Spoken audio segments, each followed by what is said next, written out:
Good morning to all.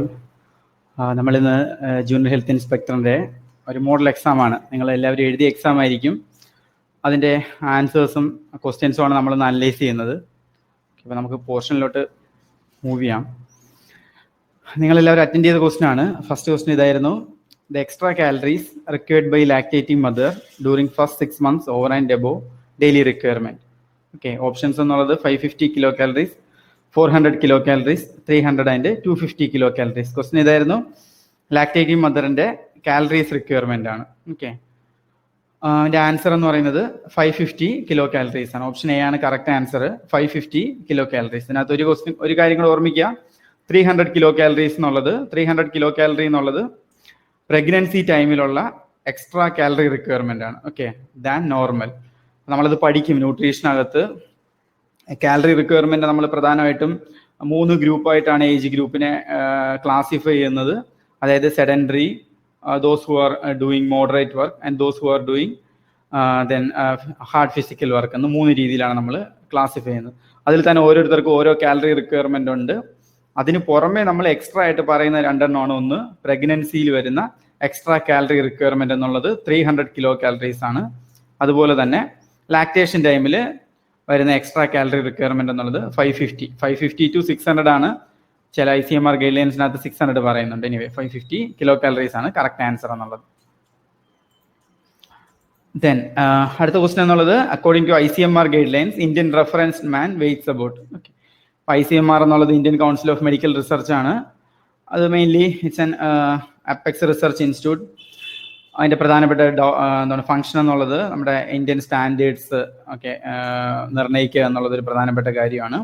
അപ്പോൾ അതിനകത്ത് 2 കാര്യങ്ങൾ ഓർമ്മിക്കുക: Indian reference man and Indian reference woman. Okay, അപ്പോൾ നമ്മൾ കാലറി റിക്വയർമെൻറ്റ് പറയുന്നു, അല്ലെങ്കിൽ ന്യൂട്രീഷണൽ റിക്വയർമെൻറ്റ് പറയുന്നു, അല്ലെങ്കിൽ ഐഡിയൽ വെയിറ്റ് പറയുന്നു. ഇങ്ങനെയുള്ള എല്ലാ കാര്യത്തിനും നമുക്കൊരു സ്റ്റാൻഡേർഡ് ആവശ്യമാണ്. സോ നമ്മൾ ഒരു ഐഡിയൽ ഇന്ത്യൻ മാൻ എന്ന രീതിയിൽ കൺസിഡർ ചെയ്യുന്നത് those who are having 160 centimetre height and 60 kg weight. Okay, അപ്പോൾ 60 kg എന്നുള്ളതാണ് റൈറ്റ് ആൻസർ എന്നുള്ളത്. ദെൻ ഇനി ഫീമെയിൽസ് ആണെങ്കിൽ അവരുടെ ഹൈറ്റ് എന്നുള്ളത് 150 സെൻറ്റിമീറ്റർ ആണ് ഹൈറ്റ്. ദെൻ 50 കിലോഗ്രാം ആണ് അവരുടെ വെയിറ്റ് എന്നുള്ളത്. So according to ICMR guideline Indian reference man weights about 60 kg. So option A ആണ് അതിൻ്റെ കറക്റ്റ് ആൻസർ എന്ന് പറയുന്നത്. Okay, then next question nutrition എന്നുള്ളതാണ്. നിങ്ങൾക്ക് അറിയാലോ, നിങ്ങളുടെ സിലബസിനകത്തുള്ളൊരു ഇമ്പോർട്ടൻറ്റ് പോർഷനാണ് ന്യൂട്രീഷൻ എന്നുള്ളത്. അടുത്ത question, what is known as poor man's meat. Okay, option എന്നുള്ളത് milk, pulses, fish and egg. Okay, അപ്പം ക്വസ്റ്റ്യൻ ഇങ്ങനെയായിരുന്നു, പുവർ മാൻസ് മീറ്റ് എന്നുള്ളതാണ്. അപ്പം ആൻസർ എന്ന് പറയുന്നത് പൾസസ് ആണ്. ഓപ്ഷൻ ബി പൾസസ് ആണ് പുവർ മാൻസ് മീറ്റ് എന്ന് പറയുന്നത്. ഓക്കെ, വെരി വെരി ഇമ്പോർട്ടൻ്റ് ആയിട്ടുള്ള ഒരു പോർഷനാണ് പൾസസ് എന്നുള്ളത്. ഓക്കെ, അപ്പോൾ പിന്നെ അതിനകത്ത് ഓർമ്മിക്കേണ്ടത്, ഈ പൾസസ് എന്ന് പറയുന്നത് ശരിക്കും ഒരു ഇന്ത്യൻ ഡയറ്റിലെ ഒരു ഇമ്പോർട്ടൻ്റ് ആയിട്ടുള്ള പ്രോട്ടീൻ സോഴ്സ് ആണ്. അപ്പോൾ നമ്മൾ പ്രോട്ടീനുകളെ കുറിച്ച് പറയുമ്പോൾ പ്രധാനമായിട്ടും പറയുന്ന മറ്റൊരു ഓപ്ഷൻ അതിനകത്ത് നോക്കുക, ഓപ്ഷൻ ഡി എഗ് എന്നുള്ളത്. എഗ്ഗിനെ നമ്മൾ സാധാരണ ഇതിൽ പറയുന്നത് റെഫറൻസ് പ്രോട്ടീൻ എന്നാണ്. Okay, reference protein. മാത്രമല്ല മിൽക്ക്, എഗ് ആൻഡ് മീറ്റിനെ നമ്മൾ സാധാരണ ഇതിൽ കംപ്ലീറ്റ് പ്രോട്ടീൻ എന്ന് പറയാറുണ്ട്, ബയോളജിക്കലി കംപ്ലീറ്റ് പ്രോട്ടീൻ എന്ന്. അപ്പോൾ അങ്ങനെയുള്ള പോയിന്റ്സ് നമ്മൾ വളരെ ഡീറ്റെയിൽ ആയിട്ട് തന്നെ നമ്മുടെ ക്ലാസ്സുകളിൽ നമ്മൾ ഡിസ്കസ് ചെയ്യും. സോ ഇതിന്റെ ആൻസർ പുവർ മാൻസ് മീറ്റ് എന്നുള്ളതായിരുന്നു ക്വസ്റ്റ്യൻ. ആൻസർ എന്ന് പറയുന്നത് ഓപ്ഷൻ ബി ആണ്, പൾസസ് ആണ്. Okay, pulses. മറ്റൊരു കാര്യം പറഞ്ഞ എഗ് എന്നുള്ളത് റെഫറൻസ് പ്രോട്ടീൻ ആണെന്ന് ഓർമ്മിക്കുക. ദെൻ അടുത്ത ക്വസ്റ്റ്യൻ എന്നുള്ളത്, which among the following is a cardio protective fatty acids. Okay, option A palmitic acid, option B stearic acid, option C omega-3 fatty acid, option D oleic acid. Okay, അപ്പോൾ question ഇതായിരുന്നു, cardio protective fatty acid. അപ്പോൾ അതിന്റെ answer എന്നുള്ളത് option C ആണ്, omega-3 fatty acid. Okay, omega-3 fatty ആസിഡുകളെ കുറിച്ച് പറഞ്ഞാൽ they're poly unsaturated fatty acids. Okay, fatty ആസിഡ്സിനെ നമ്മൾ 2 ആയിട്ട് ക്ലാസിഫൈ ചെയ്യും, സാച്ചുറേറ്റഡ് ഫാറ്റി ആസിഡ്സ് എന്നും ഓർ അനിമൽ ഫാറ്റ്സ് എന്നും. ദെൻ പോളി അൺസാച്ചുറേറ്റഡ് അല്ലെങ്കിൽ അൺസാച്ചുറേറ്റഡ് ഫാറ്റി ആസിഡ്. അതിനകത്തുള്ള ഒരു പ്രധാന ക്ലാസ് ആണ് പോളി അൺസാച്ചുറേറ്റഡ് ഫാറ്റി ആസിഡ് എന്നുള്ളത്. അതിനകത്ത് വരുന്നൊരു പ്രധാനപ്പെട്ടതാണ് omega-3 ഫാറ്റി ആസിഡ് എന്നുള്ളത്. omega-3 fatty acid is cardio protective. കാരണം എന്നുള്ളത് അത് നമ്മുടെ ബ്ലഡ് അമിതമായിട്ട് ക്ലോട്ട് ചെയ്യുന്നത് വളരെ കുറയ്ക്കുന്നു. സോ ആന്റി അതിരോട്ടിക് പ്രോപ്പർട്ടി ഉണ്ട്. അറിയാലോ, ബ്ലഡ് ക്ലോട്ട് ചെയ്യുന്നത് കാരണമാണ് നമുക്ക് ഹാർട്ട് അറ്റാക്ക് അല്ലെങ്കിൽ സ്ട്രോക്ക് അങ്ങനെയുള്ള പ്രശ്നങ്ങൾ വരുന്നത്. So cardio protective fatty acid എന്നുള്ളത് omega-3 ഫാറ്റി ആസിഡ് ആണ്. ഇതിനകത്ത് തന്നെ പാമിറ്റിക് ആസിഡ്, സ്റ്റിയറിക് ആസിഡ് എന്നുള്ളത് നോൺ എസെൻഷ്യൽ ഫാറ്റി ആസിഡുകളാണ്. നമ്മൾ പഠിക്കുക എന്താണ് എസെൻഷ്യൽ ഫാറ്റി ആസിഡ്, എന്താണ് നോൺ എസെൻഷ്യൽ ഫാറ്റി ആസിഡ് എന്നുള്ളത്.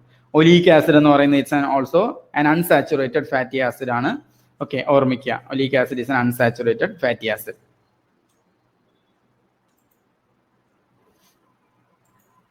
ദെൻ അടുത്ത ക്വസ്റ്റൻ എന്നുള്ളത് amount of cereals provided in mid day meal programme. Okay, question ഇതായിരുന്നു, amount of serials provided in midday meal program. Option A 50 grams, option B 75 gram, option C 100 grams, option D 150 gram. Okay, option answer എന്നുള്ളത് daily cereal requirement according to mid day meal programme എന്നുള്ളത് option B ആണ്, 75 gram ആണ്. Okay, mid day meal പ്രോഗ്രാമിനെ school lunch programme എന്ന് പറയാറുണ്ട്.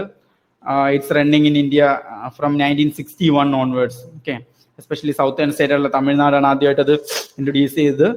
അപ്പോൾ അതിന് പ്രകാരം what we are doing is we are providing a supplement of diet. Okay, നമ്മളൊരു ഫുഡ് സപ്ലിമെന്റ് കൊടുക്കുന്നു.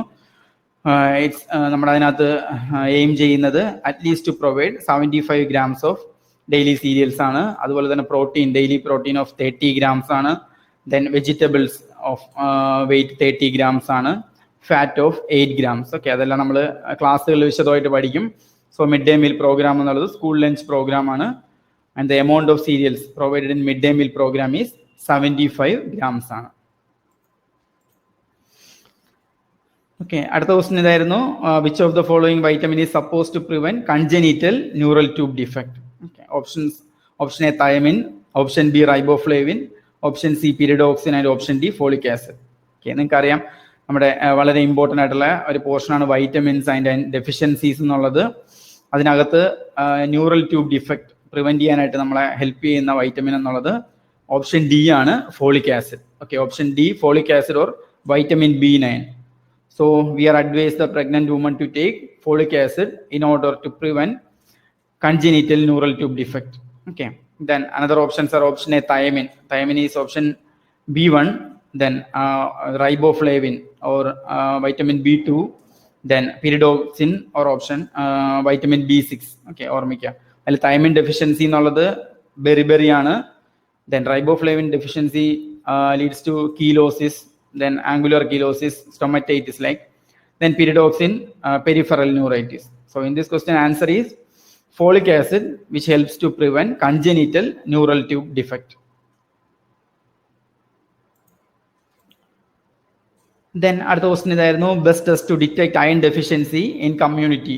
Okay, the best test to detect iron deficiency. Option A serum transferrin, option B serum ferritin, option C serum iron, option D haemoglobin. Okay, അപ്പോൾ question കമ്മ്യൂണിറ്റിയിൽ നമ്മൾ iron deficiency നമുക്ക് എങ്ങനെ മനസ്സിലാക്കാം എന്നുള്ളതാണ്.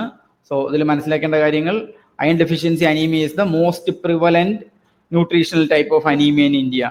Okay, പല ടൈപ്പിൽ നമുക്ക് ന്യൂട്രീഷണൽ ഡെഫിഷ്യൻസി ഉണ്ടാവാം, may be due to iron deficiency or due to folic acid deficiency or due to vitamin B12 deficiency. So most prevalent type of nutritional anemia in India is iron deficiency anemia.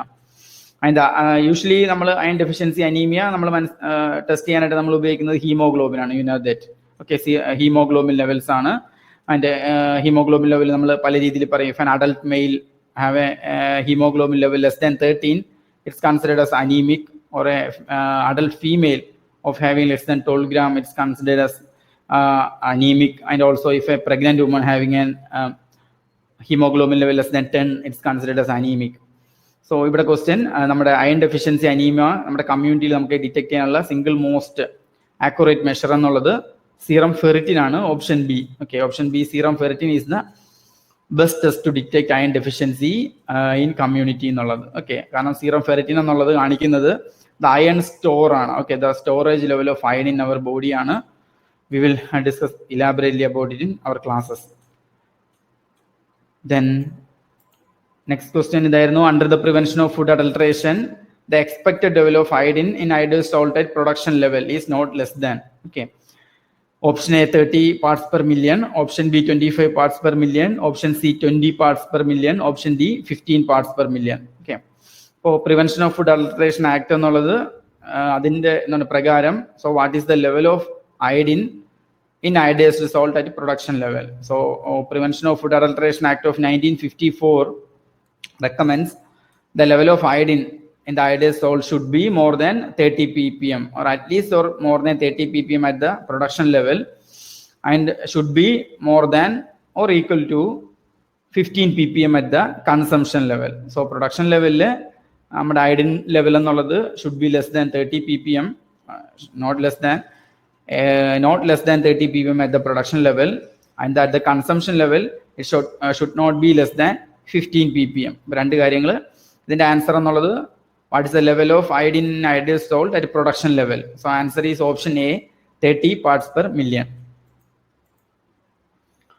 Then next question എന്നുള്ളത് level of proteins in human milk per 100 ml. Okay, it's a very important portion ആണ് the comparison between human milk and then cow milk. Okay, also we are comparing with buffalo milk and goat milk.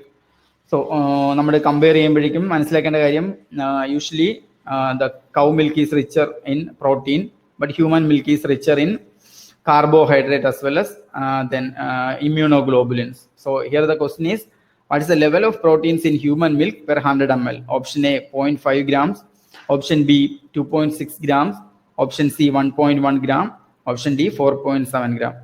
So here the answer is option C 1.1 gram. So the level of proteins that is supplemented by breast milk per 100 ml is 1.1 gram.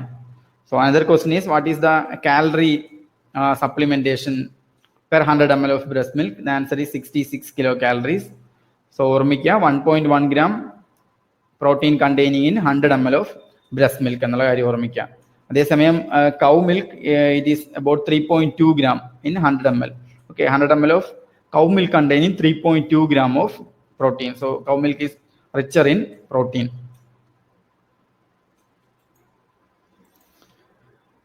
Then next question is, BOA is the toxin responsible for.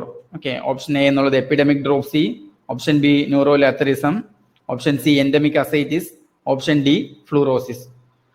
So BOA you will learn in your classes. BOA is beta oxalyl aminoalanine. It's a neurotoxin that is responsible for option B neurolatherism. Okay, neurolatherism ആണ് BOA consumption കാരണം. BOA എന്നുള്ളത് usually containing in kesari dal. Okay, ഒരിനം പരിപ്പ് വർഗമായിട്ടുള്ള കേസരി ദാലിലുള്ളതാണ് beta oxalyl amino alanine എന്നുള്ള toxin.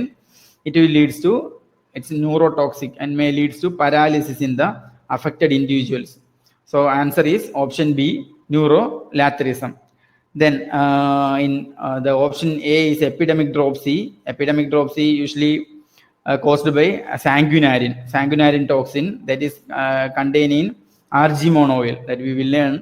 Usually this argemone oil is used for as an adulterated oil instead of mustard oil. So mustard oil adulteration വേണ്ടി ഉപയോഗിക്കുന്ന argemone oil. Sometimes this argemone oil may be containing this sanguinarine toxin that will lead to epidemic dropsy. Then endemic ascites is usually by the toxin containing in a weed. അതായത് നമ്മുടെ ഒരു കളയായിട്ടുള്ള ക്രോട്ടലേറിയ പ്ലാന്റിലുള്ള ഒരു toxin ആണ് endemic ascites ഉണ്ടാക്കുന്നത്. Fluorosis is due to the consumption of drinking water containing very high amount of fluorine. So epidemic dropsy, then neurolatherism, endemic ascites and fluorosis. It's a very important portion. Here the BOA is a toxin responsible for neurolatherism. Then next question, which of the following statements regarding live vaccine is false? Okay, അപ്പോൾ നമ്മൾ നമ്മുടെ nutrition കഴിഞ്ഞ് കഴിഞ്ഞാൽ അല്ലെങ്കിൽ ന്യൂട്രീഷനോളം തന്നെ വളരെ important ഉള്ള ഒരു പോർഷനാണ് ഇമ്മ്യൂണൈസേഷൻ, അതുമായിട്ട് ബന്ധപ്പെട്ട് വരുന്ന കോൾഡ് ചെയിൻ എന്നുള്ളത്. Okay, immunisation, then the concept of immunity, then immunising agent, immunisation schedule, cold chain management, അതെല്ലാം വളരെ ഇമ്പോർട്ടൻ്റ് ഉള്ള പോർഷനാണ്. Here the question is, which of the following statement regarding live vaccine is false? Option A എന്നുള്ളത് 2 live vaccines cannot be administered simultaneously. Option B, booster doses are not required when live vaccines are administered. Option C, single dose gives lifelong immunity.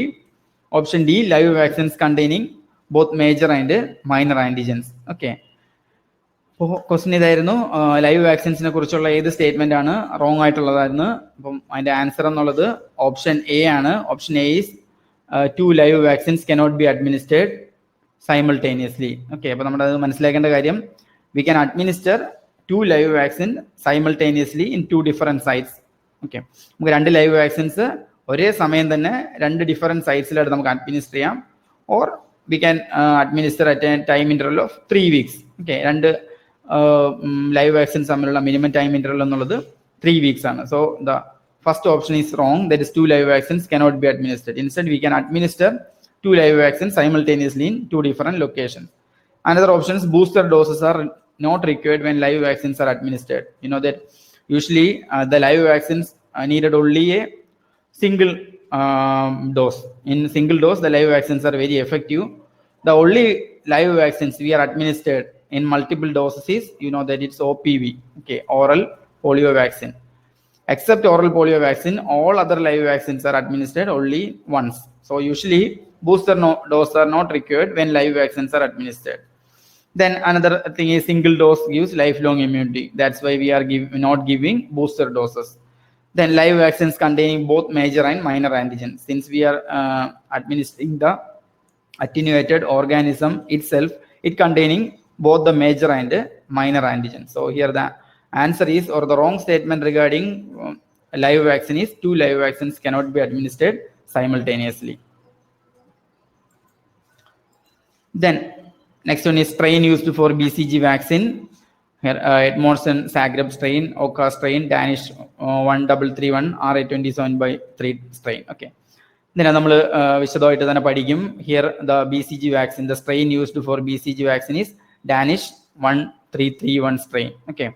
The strains ഏത് ഇൻസ്റ്റിറ്റ്യൂട്ടാണ് develop ചെയ്തതെന്നതിൻ്റെ ബേസിലാണ്, അല്ലെങ്കിൽ ഏത് സയൻറ്റിസ്റ്റാണ് develop ചെയ്തതെന്ന രീതിയിലാണ് നമ്മൾ സാധാരണ രീതിയിൽ സ്ട്രെയിൻസ് യൂസ് ചെയ്യുന്നത്. സോ BCG വാക്സിൻ എന്നുള്ളത് we are giving against mycobacterium tuberculosis. Then BCG എന്നുള്ളത് ബാസിലെ കാൽമിറ്റി ഗ്യൂരിൻ വാക്സിൻ ആണ്. BCG vaccine is discovered by Calmette and Guerin in 1921. Okay, so the strain used for BCG vaccination at present is Danish 1331. Then the next question is, a 10-month-old unimmunized child should be given. Okay. Option A DPT first dose, OPV first dose, measles and vitamin A. Option B BCG, DPT first dose, OPV first dose, measles and vitamin A. Then BCG, DPT first dose, OPV first dose. Option D BCG, DT first dose, OPV first dose, measles and vitamin A. So if a child came to the hospital for the first time at 10 months, then we should give all the vaccines up to 10 months. 10ാം മാസത്തിലാണ് ആദ്യമായിട്ടൊരു കുട്ടി നമ്മുടെ ഹോസ്പിറ്റലിൽ വരുന്നത്, അല്ലെങ്കിൽ വാക്സിനേഷനായിട്ട് വരുന്നത് എങ്കിൽ നമ്മൾ ചെയ്യേണ്ട കാര്യം അപ് ടു 10 months വരെയുള്ള എല്ലാ വാക്സിൻസും കൊടുക്കുക. ദെൻ 1 വയസ്സിന് ശേഷം മാത്രം ശ്രദ്ധിക്കേണ്ട കാര്യം, usually we are not giving BCG vaccination after 1 year. അപ്പോൾ അപ് ടു 1 year വരെ നമ്മൾ ഏത് സമയത്താണോ നമുക്ക് കുട്ടിയെ കിട്ടുന്നതോ ആ സമയത്ത് നമ്മൾ BCG should be non given. പക്ഷെ 1 വയസ്സ് കഴിഞ്ഞതിന് ശേഷം നമ്മൾ സാധാരണ ഗതിയിൽ BCG കൊടുക്കാറില്ല. So here the answer is up to 10 months. 10 months ആകുമ്പോൾ നമ്മൾ usually we are giving BCG. The correct time of BCG administration is at birth. Then DPT should be administered at 6th week, then 10th week and 14th week. Okay, 6th, 10th and 14th week we are giving a DPT vaccine. So here 10 months നമ്മൾ ആദ്യമായിട്ട് കണ്ടത്. So we are giving first dose of DPT. Now in Kerala we are not giving DPT, we are giving pentavalent vaccination. So we will learn in our classes. Then OPV, oral polio vaccine, the first dose we are giving. Then measles, usually measles is administered at 9 months. Now we are not giving measles, we are giving MR vaccine. Okay. Then vitamin A, also we are giving vitamin A 1 lakh international unit vitamin A at 10 months. So here the answer is option B BCG, DPT first dose, OPV first dose, measles and vitamin A. Then next question, which of the following is a live vaccine? Option A Salk polio vaccine, B Sabin polio vaccine, hepatitis B vaccine and rabies vaccine. Here the question is, which of the following is a live vaccine? It's a very important portion. The classification of vaccines: live vaccine, then killed vaccine, then toxoids, then cell component vaccine, then recombinant vaccines, like that. So here the question is, which of the following is a live vaccine? Here the live vaccine is option B, that's Sabin polio vaccine. Okay, Sabin polio vaccine is the example for live vaccine. In case of polio, there are 2 vaccines are available, both killed polio vaccine or injectable polio vaccine or Salk vaccine. Another one is live polio vaccine or oral polio vaccine or Sabin vaccine. So it's a very important portion. Usually polio vaccines are of two types, both killed vaccine as well as live vaccine. Killed vaccine is Salk vaccine and a live vaccine is Sabin vaccine. Hepatitis B vaccine is usually a recombinant vaccine. Then rabies vaccine is killed vaccine. Then next one is what is the storage temperature for vaccine? It's a very important portion. Usually the storage temperature advised for all the vaccine except oral polio vaccine and measles is 2 to 8 degrees Celsius. So usually all the vaccines are stored in the cold part of the ice-line refrigerator, and the cabin temperature should be maintained at 2 to 8 degrees Celsius. But usually this oral polio vaccine and measles vaccine, we are kept in freezer compartment, or usually especially the oral polio vaccine is kept at a temperature of minus 20 degrees Celsius. So all the other vaccines never freeze other vaccines, and all other vaccines are stored at a temperature of 2 to 8 degrees Celsius. So the answer is 2 to 8 degrees Celsius. Storage temperature for a vaccine is 2 to 8 degrees Celsius. Then next one question is from the part of disinfection. Which of the following is a sporicidal agent? Option A, glutaraldehyde. Option B, Dettol. Option C, povidone. Option D, phenol. Then here the answer is option A, glutaraldehyde, that we will learn in our classes. Usually the disinfectant property, or we are classifying this either into antiseptics or bacteriostatics, bactericidal agents, then disinfectants, then sterilizing agents, like that. Usually this disinfectant as well as antiseptics are not effective against spores, but the chemical agent that is effective against spore is glutaraldehyde. Usually glutaraldehyde is very effective against spores. Then spores എന്നുള്ളത് it's an highly resistant resting state of some bacteria. ചില bacterias adverse ആയിട്ടുള്ള conditions avoid ചെയ്യാനായിട്ട് develop ചെയ്യുന്ന then special ആയിട്ടുള്ള resting സ്റ്റേജിനെയാണ് നമ്മൾ spores എന്ന് പറയുന്നത്. And spores are highly resistant against our usual antiseptics as well as disinfectants. But glutaraldehyde is very much effective against these spores. So here the answer is option A, glutaraldehyde. Then next question is all the following diseases are caused by bacteria except. So option A, typhoid. Option B, malaria. Option C, cholera. Option D, diphtheria. Then here the answer is option B, malaria. You know the reason? Because malaria is caused by a parasite called Plasmodium.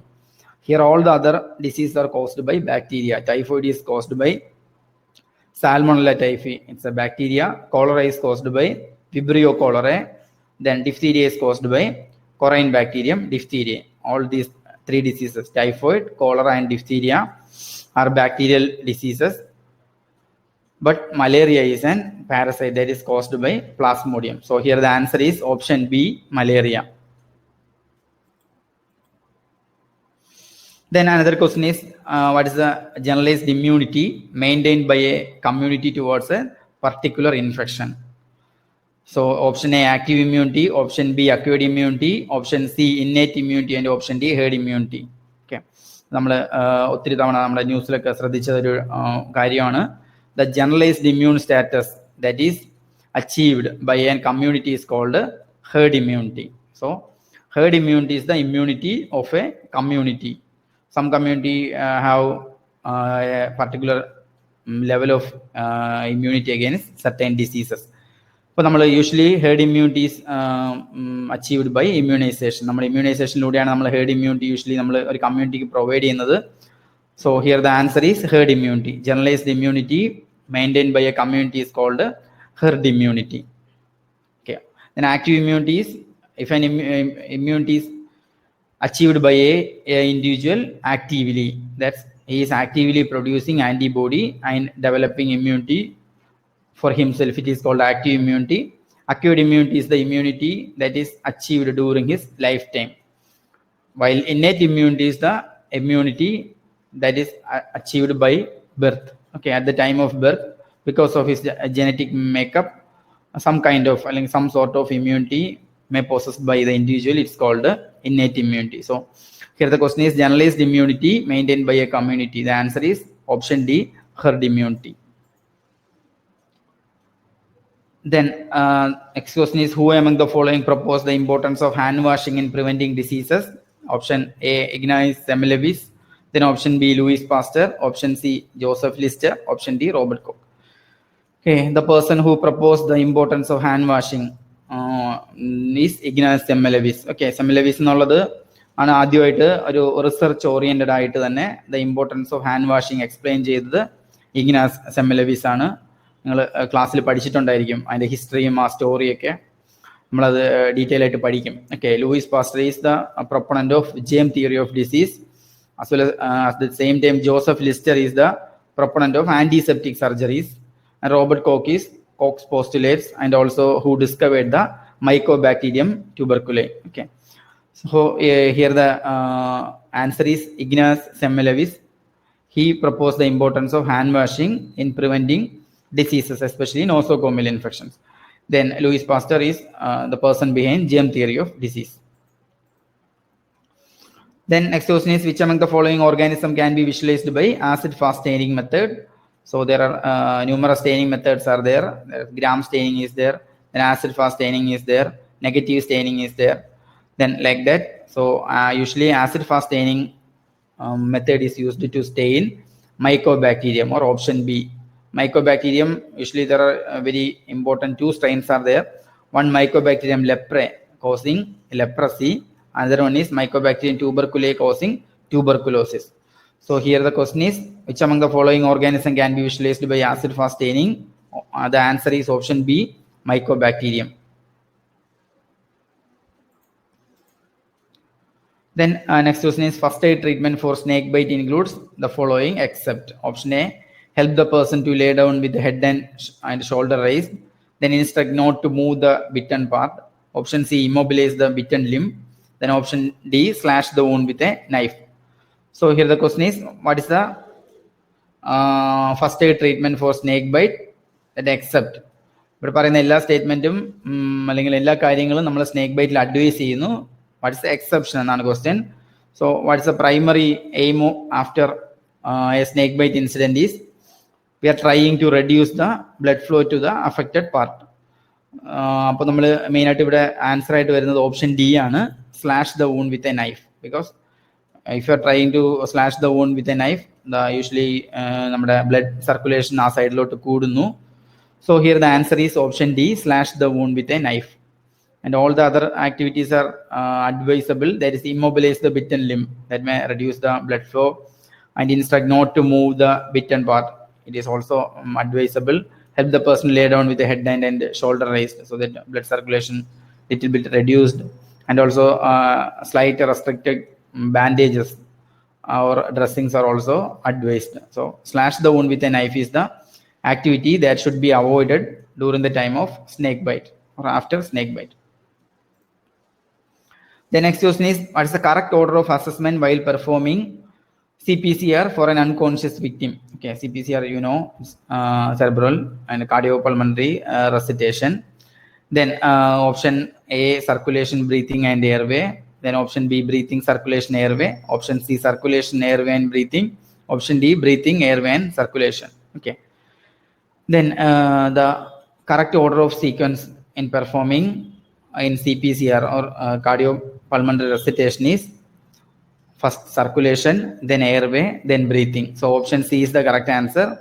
We have to follow first, we should circulation, then airway, then breathing. നമ്മൾ വിശദമായിട്ട് ക്ലാസ്സിൽ പഠിക്കും അതിനകത്ത് എന്തൊക്കെ activities ആണ് വരുന്നതെന്ന്. So the correct order of assessment in CPCR is circulation, airway and breathing.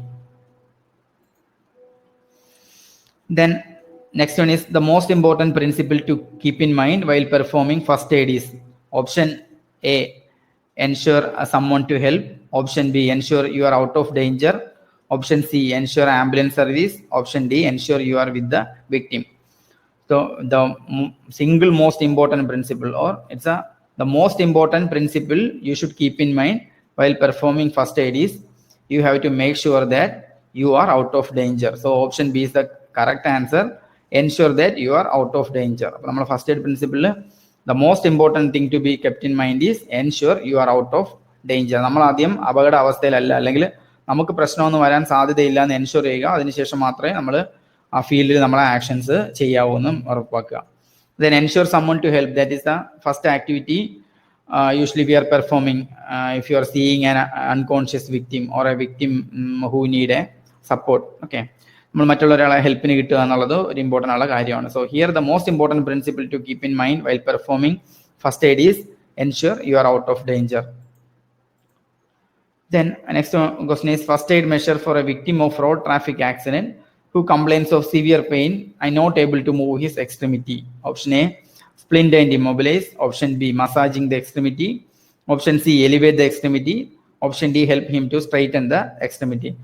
So here the victim has severe pain as well as not able to move his extremity. So it's possibly a fracture. In fracture, the most important first aid measure is immobilize the extremity.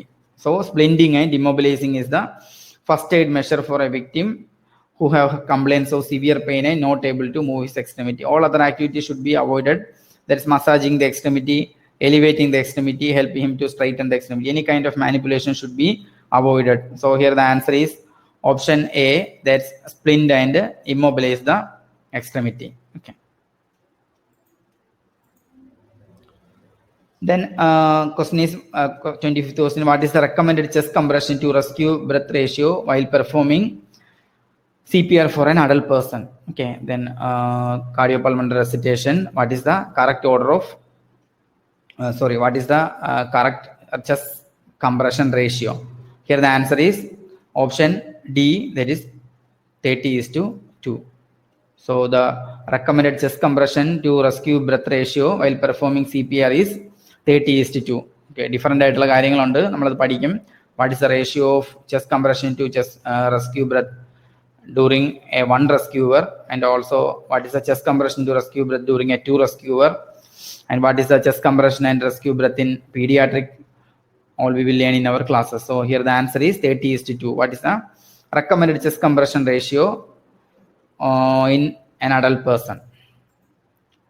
Then next question is heart receives deoxygenated blood from inferior and superior vena cava into. Okay. Option A, left atrium. Option B, right ventricle. Option C, left ventricle. And option D, right atrium. So here the question is heart receives deoxygenated blood. Heart receives deoxygenated blood from inferior and superior vena cava and it drains into right atrium. So usually this inferior vena cava and superior vena cava opens into right atrium. So heart receives deoxygenated blood from inferior vena cava and superior vena cava to the right atrium.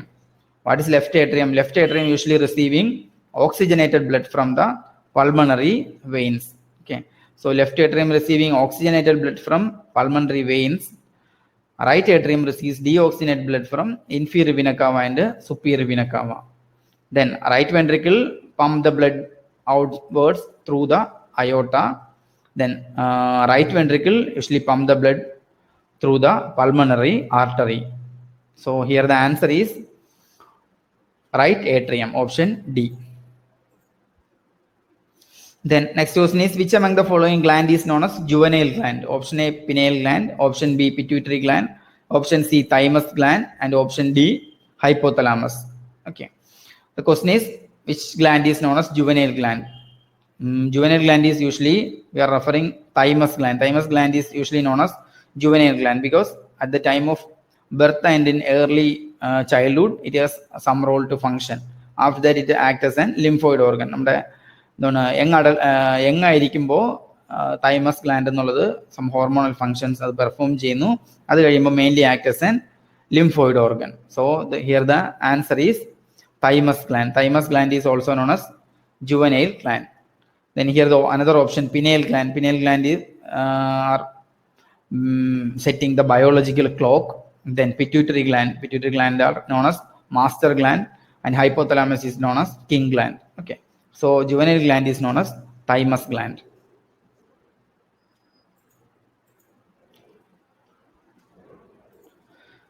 The next question is which of the following organ is known as relay center in the brain? Option A, hypothalamus. Option B, cerebrum. Option C, thalamus. And option D, corpus callosum. So the portion of the brain or the organelle in the brain known as relay center is option C, that's thalamus. So what is relay center? Relay center എന്നുള്ളത് സെറിബ്രത്തിലേക്ക് നമ്മുടെ ശരീരത്തിൽ നിന്ന് അല്ലെങ്കിൽ നമ്മുടെ external ആയിട്ട് കിട്ടുന്ന എല്ലാ സ്റ്റിമുലേഷൻസും പോകുന്നതിന് മുമ്പ് it's passing through the thalamus. Thalamus ആണ് it's act as a relaying centre. So നമ്മുടെ സെറിബ്രത്തിന്റെ ഏത് പോർഷനിലോട്ടാണ് സ്റ്റിമുലേഷൻസ് എത്തിക്കേണ്ടതെന്ന് റിലേ ചെയ്യിക്കുന്നത് ത്രൂ ദ തലാമസ് ആണ്. So another one is hypothalamus. Hypothalamus is king gland, or it's a portion of the brain which regulate the heat in our body. Then cerebrum. Cerebrum is the largest portion in the brain. Then corpus callosum. It's a portion which connect the left and right cerebral hemispheres. Then next question is, all the following structures are seen in middle ear except. Okay, option A cochlea, option B incus, option C stapes, option D malleus. You know that the middle ear is composed of then ear ossicles. Ear ossicles are some bones. They will oscillate according to the sound we heard. So the middle ear is composed of malleus, incus and stapes. And the shape അതൊക്കെ നമ്മൾ ക്ലാസ്സിൽ പഠിക്കും. So here the answer is cochlea, because cochlea is an organelle found in the internal ear, or it's a portion found in the internal ear. The entire ear structure is classified into external ear, middle ear and inner ear, and the middle ear is composed of malleus, incus and stapes, but cochlea is seen in the inner ear. So here the answer is option A, cochlea. The next question is, milk production in lactating mother is by. Okay, option A thyroxine, option B oxytocin, option C progesterone, option D prolactin. It's a very important portion, that's both the prolactin as well as oxytocin. So oxytocin is responsible for milk ejection. At the same time, milk production is mainly by prolactin. So the milk production in lactating mother is mainly aided by prolactin. At the same time, milk ejection in lactating mother is mainly helped by oxytocin. So here the answer is option D, that's prolactin.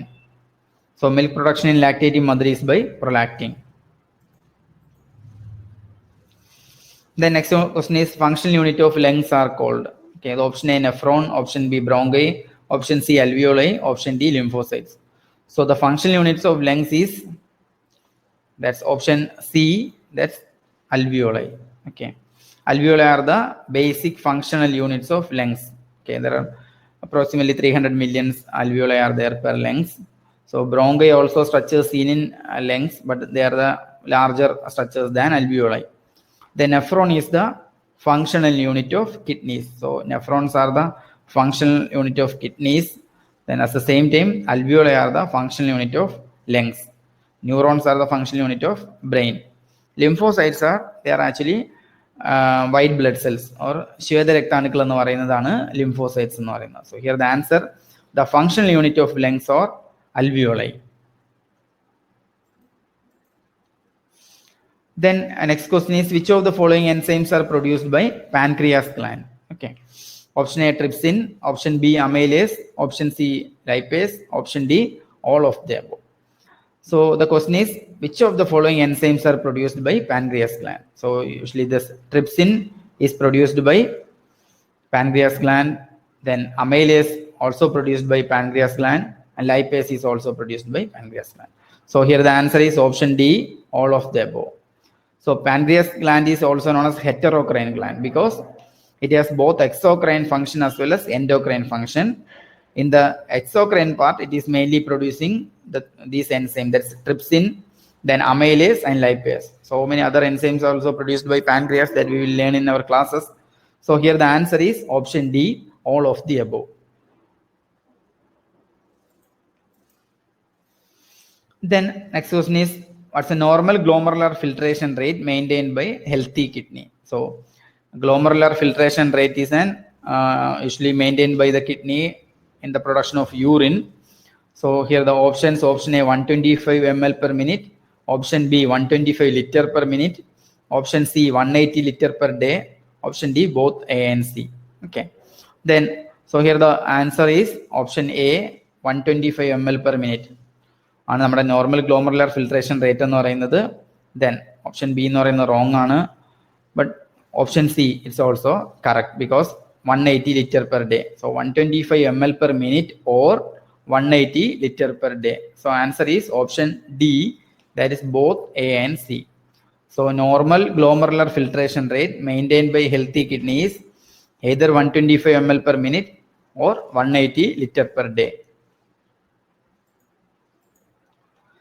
Then next question is, all the following are components of axial skeleton except option A sternum, option B humerus, option C ribs, option D vertebral column. So you know that this skeletal system is classified into axial skeletal system and appendicular skeletal system. The total bones in our body is 206, and the axial skeleton consists of 80 bones, and the appendicular skeletal system consists of 126 bones. The axial skeletal system is mainly composed of, first of all, this skull, then our vertebral column, and also this rib cage that is composed of our, and also this ossicles, ear ossicles. That's our axial skeleton എന്ന് പറയുന്നത്. Okay, so axial skeleton അത് വരുന്ന പ്രധാനപ്പെട്ട bones എന്നുള്ളത്, then 14 facial bones, then 8 skull bones, then 6 ear ossicles, and 33 vertebral column vertebral bones, then 12 pairs of rib bones, and 1 sternum. So sternum is an axial skeleton. Then humerus is not an axial skeleton, it's an appendicular skeletal structure. Then ribs also an axial skeletal structure, vertebral column also axial skeletal structure. So here the answer is option B, that is humerus. Then next question is, the nitrogenous base unique to deoxyribonucleic acid. So what is the nitrogenous base that is unique to deoxyribonucleic acid? Option A guanine, option B uracil, option C adenine, option D thymine. So here the answer is option D, thymine. So the nitrogenous bases are classified into both pyrimidines and purines. Okay, pyrimidines is also known as adenine and thymine. Then purines is also known as purines are also known as adenine and guanine. Okay, adenine and guanine is purines, while pyrimidines is thymine and cytosine. Okay, so another thing is that this thymine only seen in DNA. Okay, thymine is only seen in DNA, but in RNA, instead of thymine, it consists of uracil. Okay, so it's the nitrogenous bases are classified into pyrimidines and purines. These pyrimidines are thymine and cytosine, while purines are adenine and then guanine. Okay, then another thing is that this thymine is only seen in DNA. At the same time, in RNA, instead of thymine, it consists of uracil. So here the answer is option B, thymine. The question is, the nitrogenous base that is unique to deoxyribonucleic acid, that's the nitrogenous base only seen in DNA, is option D, thymine. Then next question is, the specific drug used in mass drug administration program against filariasis is option A ivermectin, option B artemisinin, option C diethyl carbamazine, option D clofazimine. Okay, here the answer is option C, diethyl carbamazine, or DEC. DEC is the drug of choice or drug used in mass drug administration against filariasis. It's also known as Hetrasan. Then ivermectin is also used against filariasis as well as river blindness. Then artemisinin is used against malaria. Clofazimine is used against leprosy. So diethyl carbamazine, or DEC, is the drug of choice against filariasis, or it is the drug used as a mass chemoprophylaxis against filariasis. Then next question is, which of the following anti-tuberculosis drugs results in orange discoloration of body secretion? Option A rifampicin, option B streptomycin, option C isoniazid, option D ethambutol. So usually this anti-tuberculosis drug which cause orange discoloration of body secretion is option A, rifampicin. Okay, rifampicin, which will resulting in reddish discoloration or orange discoloration of body surface. Okay, we can using this R. Okay, R for reddish or orange discoloration. This streptomycin is ototoxic or damage to ear. Hearing is damaged by streptomycin. while isoniazid is hepatotoxic or causing some liver damage.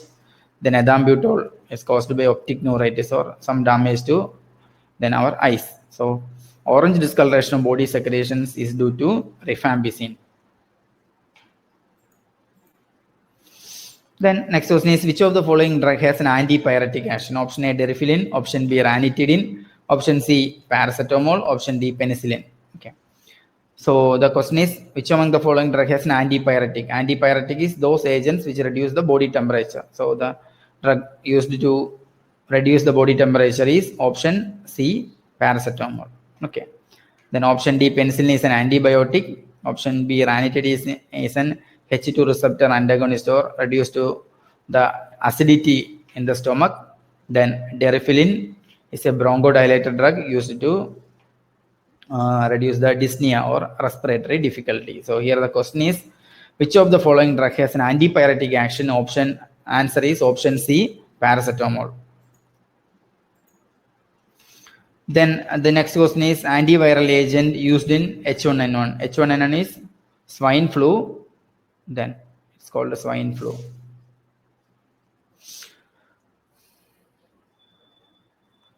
Option A, nevirapine. Option B, oseltamivir. Option C, tenofovir. Option D, efavirenz.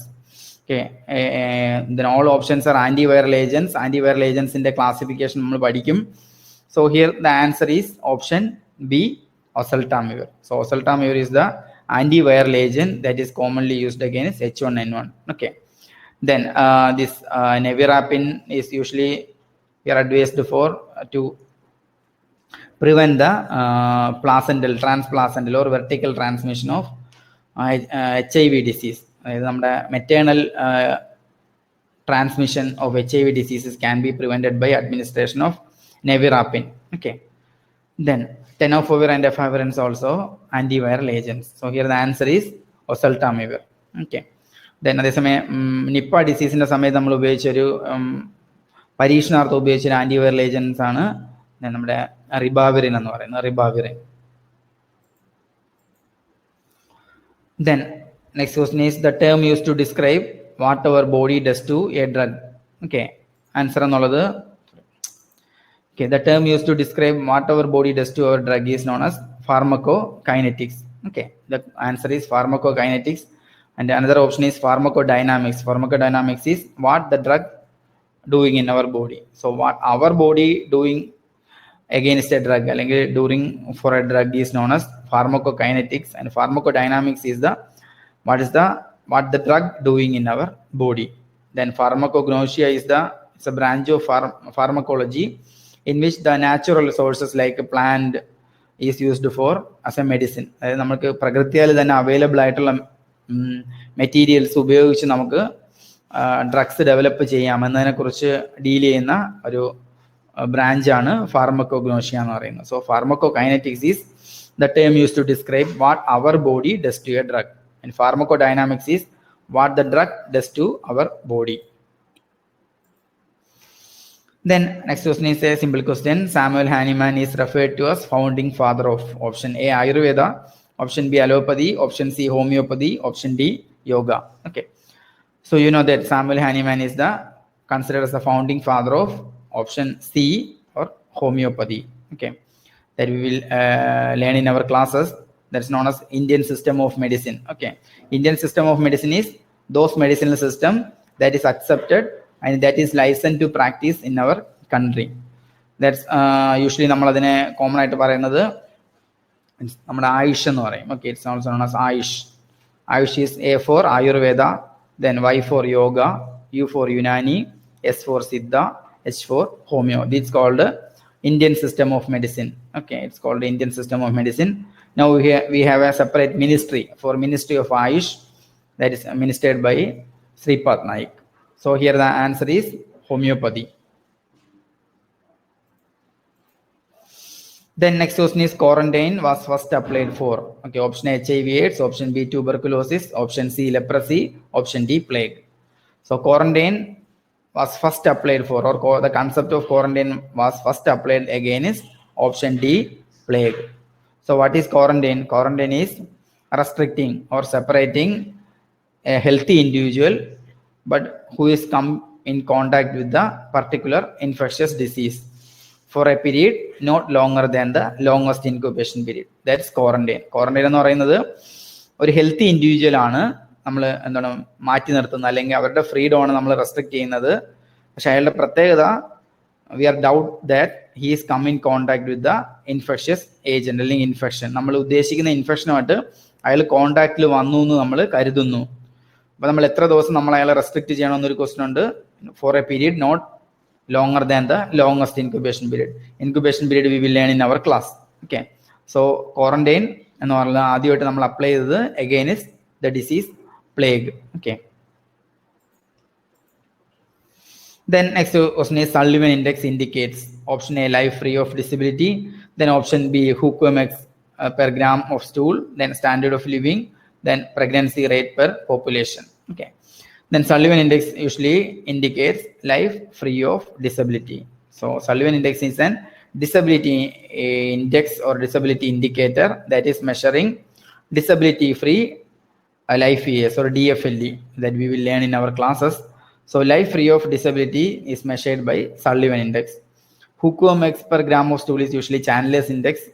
Then standard of living, there are so many index we are using. There are an index called IMR that we will deal in another question. Then next one is pregnancy rate per population. So Sullivan index indicates life free of disability. Then next one question is which one of the following does not represent the submerged portion of iceberg? So in epidemiology there is an important concept called iceberg of diseases. So നമുക്കറിയാം നമ്മുടെ ഒരു ഗ്ലാസ്സിനകത്ത് ഒരു iceberg ഇട്ട് കഴിഞ്ഞാൽ only the upper surface is visible to us, rest is merged in the water. So നമുക്ക് ആ merge ചെയ്തിരിക്കുന്ന portion നമുക്ക് കാണാൻ പറ്റുന്നില്ല. നമ്മൾ we are seeing only the top of the iceberg, അല്ലെങ്കിൽ നമ്മൾ ടിപ്പ് ഓഫ് ദ ഐസ്ബർഗ് എന്ന് പറയാറുണ്ട്. സോ നമ്മളെ എപ്പിഡമിയോളജി അല്ലെങ്കിൽ എപ്പിഡമിയോളജിക്കകത്ത് ഐസ്ബർഗ് ഡിസീസ് എന്ന് പറയുന്നത് നമ്മളെ ക്ലിനിക്കലി എവിഡൻ്റ് ആയിട്ടുള്ള അല്ലെങ്കിൽ ക്ലിനിക്കലി ഡയഗ്നോസ് ചെയ്ത കേസുകളെയാണ് നമ്മൾ tip of iceberg, that is we can see them, നമുക്ക് അവരെ മാത്രമേ നമുക്ക് മനസ്സിലാക്കാൻ പറ്റുന്നുള്ളൂ. അങ്ങനെയുള്ള ആൾക്കാരാണ് നമ്മൾ ടിപ്പ് ഓഫ് ഐസ്ബർഗ് എന്ന് പറയുന്നത്. അതേസമയം the merged portion, submerged portion of the iceberg is mainly composed of carriers, then asymptomatic carriers, then undiagnosed cases, then this pre symptomatic cases, then carrier or sub clinical cases. So here the question is which one of the following is does not represent? So the submerged portion of the iceberg is mainly represented by asymptomatic carriers or undiagnosed cases or pre-symptomatic cases, and the tip is manifested by diagnosed cases under treatment. So here the answer is diagnosed cases under treatment. So diagnosed cases under treatment is indicating the tip of the iceberg, but the submerged portion of the iceberg is indicated by undiagnosed cases, then pre-symptomatic cases, then carriers or subclinical cases. Then next question is continuous scrutiny of factors that determine the occurrence and distribution of disease and other condition of ill health is the definition of. Okay. So here the answer is option B, that's surveillance. So surveillance is the continuous scrutiny of factors. Surveillance simply mean watch with vigilance. So we are observing with very vigilantly, നമ്മൾ വളരെ ശ്രദ്ധാപൂർവ്വം നിരീക്ഷിക്കുന്നതിനെയാണ് നമ്മൾ surveillance എന്ന് പറയുന്നത്. There are different kinds of surveillance are there: active surveillance, passive surveillance. Then there's a surveillance is the continuous scrutiny of factors that determine the occurrence and distribution of disease and other condition of ill health. Okay. Then next question is most useful parameter to predict the virulence of acute illness. Option A standardized mortality ratio, option B case fatality rate, option C secondary attack rate, option D incidence. So here the question is which of the following indicator is indicating the virulence of acute illness? What is virulence? So virulence we will learn. Virulence is the capacity of a microorganism to cause complications or death. Okay. അതായത് എന്താണ് മരണതുല്യമായ അല്ലെങ്കിൽ കാരണമായേക്കാവുന്ന complications ഉണ്ടാക്കുന്ന എബിലിറ്റിയാണ് നമ്മൾ virulence എന്നതുകൊണ്ട് ഉദ്ദേശിക്കുന്നത്. So virulence of an organism can be measured by option B or case fatality rate. So what is case fatality rate? Case fatality rate is the number of people develop complications or number of people who died of a particular disease divided by total number of population affected by the particular disease. അപ്പോൾ നമ്മൾ മനസ്സിലാക്കേണ്ട കാര്യം, ഒരു കമ്മ്യൂണിറ്റിയിൽ 100 ആൾക്കാർക്ക് അസുഖം വരുന്നു എന്ന് വിചാരിക്കുക, അതിൽ എത്ര ആൾക്കാർ ഡെത്ത് ആവുന്നുണ്ടെന്ന് വിചാരിക്കുക. This case fatality rate is നമ്മൾ കോവിഡുമായിട്ട് ബന്ധപ്പെട്ട് നമ്മൾ ഡിസ്കസ് ചെയ്യാറുണ്ട്.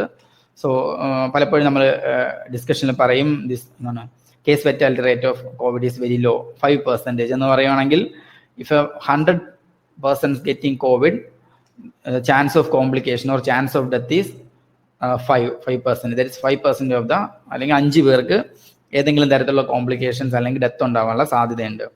But in case of rabies, okay, നമ്മൾ റാബിസ് പറയുമ്പം case fatality rate is 100%. 100% means rabies വന്നു കഴിഞ്ഞാൽ the chance of death is 100%. So the useful parameter to predict the virulence of acute illness is option B, case fatality rate. മറ്റുള്ള കാര്യങ്ങൾ നമ്മൾ പഠിക്കും. What is standardised mortality rate and what is mortality ratio, what is the difference between mortality ratio and standardised mortality ratio, then what is secondary attack rate, what is median incubation period, what is incidence, ഇതൊക്കെ നമ്മൾ ക്ലാസ്സിൽ discuss ചെയ്യും. Then next question is high prevalence is associated with. So you know that what is prevalence and incidence. So prevalence is the total number of cases in a community. Okay. So total number of cases involving both the old cases as well as new cases. So a community is composed of both the new cases as well as previously diagnosed cases. Okay. So high prevalence is associated with, that's option A, high cure rate, option B, immigration of healthy people, option C, longer duration of disease, option D, less incidence of disease. That we will learn. There is a formula to find out the prevalence. Prevalence P equal to incidence into duration of illness. So prevalence equal to incidence into duration of illness. What is indicating? The prevalence of disease will increase if incidence of the disease is increasing. അതായത് ഒരു അസുഖത്തിന്റെ incidents means പുതിയ കേസുകൾ ഉണ്ടാവുന്നത് കൂടിക്കഴിഞ്ഞാൽ prevalence will definitely rise. Another thing is duration of illness. Duration of illness means ഇപ്പൊ നമ്മൾ നോക്കുവാണെങ്കിൽ dengue ഫീവറിന്റെ duration, dengue disease വന്നു കഴിഞ്ഞാൽ ഡ്യൂറേഷൻ ഓഫ് ഇൽനസ് എന്ന് പറഞ്ഞാൽ 2 weeks ആണ്. അതേസമയം TB, ഓക്കെ, ട്യൂബർകുലോസ് നോക്കിക്കഴിഞ്ഞാൽ duration of illness may be years, okay, വർഷങ്ങളോളം എടുക്കും. സോ നമ്മൾ ആ പ്രിവലൻസ് നോക്കിയാലോ, whenever we are trying to find out the prevalence of tuberculosis, always it will be high. Why? Because the duration of illness is very high. ഒരാൾക്ക് TB വന്നു കഴിഞ്ഞാൽ അയാൾ അസുഖമായിട്ട് ജീവിക്കുന്ന കാലാവധി വളരെ കൂടുതലാണ്. സോ ഏതൊരു പോയിന്റ് ഓഫ് ടൈമിൽ നമ്മൾ നമ്പർ ഓഫ് TB കേസസ് എടുത്തു കഴിഞ്ഞാൽ അല്ലെങ്കിൽ പ്രിവലൻസ് ഓഫ് TB എടുത്തു കഴിഞ്ഞാൽ അത്യാവശ്യം അത് വളരെ കൂടുതലായിരിക്കും. അതേസമയം ഡെങ്കുവിന്റെ കാര്യത്തിലോ, even though dengue cases may be very high at a short duration of time, നമ്മളൊരു ആവറേജ് ആയിട്ട് നമ്മൾ നോക്കുവാണെങ്കിൽ പ്രിവലൻസ് എപ്പോഴും ഡെങ്കുവിന് കുറവായിരിക്കും. So here the answer is longer duration of illness. So longer duration of illness is usually resulting in high prevalence. Okay, then another question is, next question is, all are true for point source epidemic except. So we will learn in epidemiology there are time distribution of diseases. There are 3 type of distribution are there: short time distribution, then periodical distribution and long time distribution. In short time distribution also we are studying about the point source distribution, then multiple source distribution, then like that. So here the question is, all are true for point source epidemic.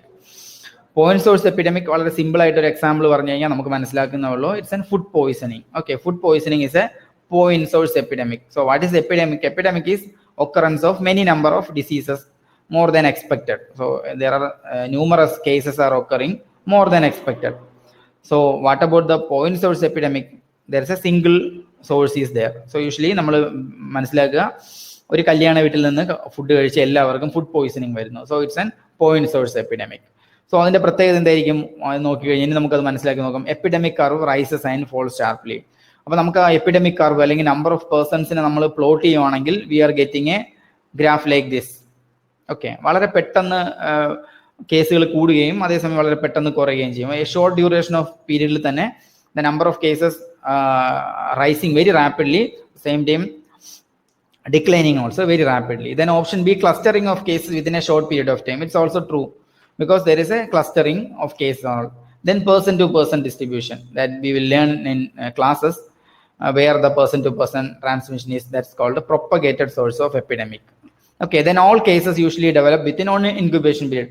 So ഇപ്പോൾ നമ്മൾ കല്യാണ വീട്ടിൽ example പറഞ്ഞു, കല്യാണ വീട്ടിൽ നിന്ന് food കഴിച്ച ആൾക്കാർക്ക് ഫുഡ് പോയിസണിങ് വന്നുവെങ്കിൽ all cases will develop within a short duration of illness. Usually in case of food poisoning caused by this staph aureus like that, then the incubation period is very small, with usually 6 hours. Within 6 hours തന്നെ നമുക്ക് എല്ലാവർക്കും അസുഖം വരും, അല്ലെങ്കിൽ ഒരു ദിവസത്തിനുള്ളിൽ തന്നെ നമുക്ക് ആ ഇൻഫെക്റ്റഡ് ആയിട്ടുള്ള ആൾക്കാർക്ക് എല്ലാവർക്കും അസുഖം വരും. So all are true for point source epidemic except എന്ന് പറയുമ്പോൾ ഇവിടുത്തെ answer is option C, person to person distribution.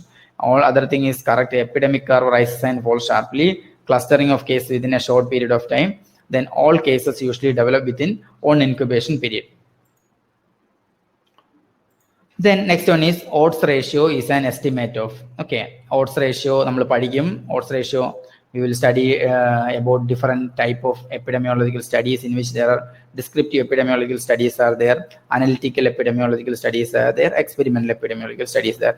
In analytical epidemiology there are mainly two type of studies are there. One is case control study, another one is cohort study, in which the odds ratio is an estimate of option A, that's relative risk. Okay, that we will learn what is relative risk means. The risk of developing a particular disease or a particular health condition to the exposed divided by the risk of developing a particular disease or health condition to the unexposed. എന്ന് വെച്ചാൽ നമ്മളിപ്പോൾ we are trying to find out the relationship between the smoking and lung cancer. നമ്മൾ smoking lung ക്യാൻസറിനെ കുറിച്ച് പഠിക്കുന്നു. So നമ്മൾ അതിൻ്റെ ods ratio എടുക്കുമ്പോൾ നമ്മൾ പറയുന്നത് പുക വലിച്ചവരിൽ എത്ര ശതമാനം ആൾക്കാർക്ക് ലങ് ക്യാൻസർ വരാനുള്ള സാധ്യതയുണ്ട് ഡിവൈഡഡ് ബൈ പുക വലിക്കാത്ത ആൾക്കാർക്ക് എത്ര പേർക്ക് ലങ് ക്യാൻസർ വരാനുള്ള ചാൻസ് ഉണ്ട്. So we are trying to compare the relative risk. So നമ്മൾ അതിൻ്റെ വിശദമായിട്ടുള്ള കാര്യങ്ങൾ നമ്മൾ ക്ലാസ്സിൽ പഠിക്കും. So odds ratio is an estimate of relative risk. Okay, then next question is heart of RCT studies is option A protocol, option B intervention, option C randomization, option D none of the above. Okay, the heart of RCT studies, RCT means randomized control trials, that we will learn. That's experimental study. Experimental studies are characterized by mainly three factors. One thing is there should be a randomization, then second one is there should be a control option, and the third one is there should be there should be an intervention. So the three characteristics feature of experimental studies are there should be a control group, there should be an intervention, and there should be a randomization. And the heart of RCT studies is randomization. So randomization we will also learn what is randomization, എന്താണ് എങ്ങനെയാണ് randomisation ചെയ്യുന്നത്, അതൊക്കെ നമ്മൾ ക്ലാസ്സിൽ പഠിക്കും. So the heart of randomised control trial studies is randomisation. Okay, then next question is what is the actions which hold the progress of a disease at its incipient stages and prevents complication. So we will learn in the types of prevention. Here the options A primary prevention, option B primordial prevention, option C secondary prevention, option D tertiary prevention. The question is actions which hold the progress of disease at its incipient stages and prevents complication. So answer is നമ്മളിവിടെ എന്താ ചെയ്യുന്നത്, here the actions hold the progress of disease at incipiency. നമ്മൾ ഏതൊരു preventive സ്ട്രാറ്റജിയാണോ ഒരു ഡിസീസിനെ അതിൻ്റെ initial സ്റ്റേജസിൽ manage ചെയ്യുകയും അതിൻ്റെ complications prevent ചെയ്യാൻ നമ്മൾ ശ്രമിക്കുകയും ചെയ്യുന്നത്, it's called secondary prevention. So those actions which hold the progress of disease at its initial stages, okay, it's called a secondary prevention. We'll study very detail about this type of prevention and examples of primary, secondary, primordial and tertiary prevention in our classes. So actions which hold the progress of disease at its initial stages and thus preventing complications are secondary prevention. Then next question is the analytical study where population is the unit of study. Okay, that we will learn. These analytical studies are mainly these case control studies are there, then or retrospective studies are there, and cohort studies or prospective studies are there. Another one is ecological studies are there. So in which usually the analytical study in which the population is the unit of study is known as ecological study. So ecological is usually the population itself is considered as the unit of study. നമ്മൾ usually നമ്മളൊരു research സ്റ്റഡിയിൽ നമ്മളൊരു individual ഒരു subject ആയിരിക്കും അതിൻ്റെ unit of study എന്ന് പറയുന്നത്. But in ecological studies the unit of study is usually population. Then another case control and cohort we will learn in our classes. Then next question is, which of the following disease is characterized by the formation of Koplik spot? Okay, Koplik spot is a characteristic feature of option B, measles. Okay, the disease measles is characterized by Koplik spot. Koplik spot are they are very like നമ്മുടെ എന്താണ് second പ്രീമോളർ ടീത്തിന്റെ സൈഡിൽ വരുന്ന characteristics rashes ആണ് കോപ്ലിക് spot എന്ന് പറയുന്നത്. They are looks like table salt like crystals. Okay, നമ്മുടെ salt ഇങ്ങനെ എന്താണ് ഒരു റെഡിഷ് സർഫസിൽ വിതറിയത് പോലിരിക്കും കോപ്ലിക് സ്പോട്ട് എന്ന് പറയുന്നത്. Then a Koplik spot is the characteristic feature in measles. Then chicken pox എന്ന് പറയുമ്പോൾ chicken pox rashes or also known as dew drop rashes or pleomorphism rashes എന്ന് പറയും. Then mumps is characterized by parotid gland swelling.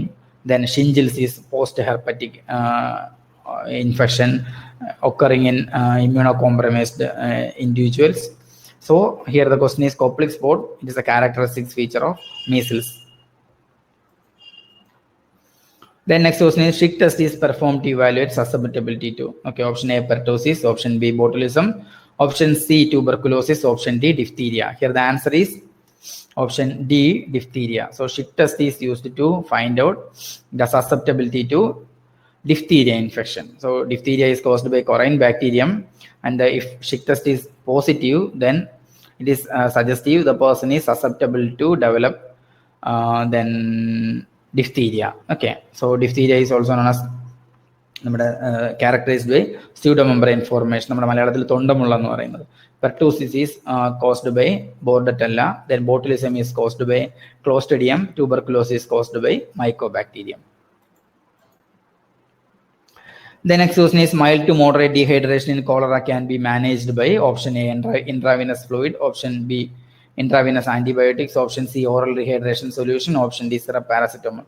So mild to moderate dehydration can be managed by option C, oral rehydration solution. So oral rehydration solution or ORS solution, we will learn what is the component of ORS, what is the different constitutions. അതെല്ലാം നമ്മൾ പഠിക്കും. ORSനകത്ത് it consists of sodium chloride, then potassium chloride, then sodium citrate as well as glucose. Then what is the level? Sodium chloride is 2.5 gram, then potassium chloride is 1.5 gram, then sodium citrate is 2.9 gram, and glucose is 13.5 gram. And the maximum we can kept up to 24 hours once we are reconstituted. All we will learn in our classes. So mild to moderate dehydration can be managed by oral rehydration solution. Only this severe dehydration is managed by intravenous fluids. The next question is, which among the following disease is known as black water fever? Okay, the black water fever, option A filariasis, option B malaria, option C Caissenor-Forest disease, option D river blindness. Okay, then here the black water fever is also known as malaria. Malaria is another name is black water fever. Okay, then filariasis is also known as elephantiasis. Then Caissenor-Forest disease also known as monkey fever. Then river blindness is onchocerciasis. Okay, we will learn. So filaria, black water fever is also known as malaria. Then black death. Okay, which disease is known as black death? Black death is usually plague. Okay, so black water fever is malaria and black death is plague.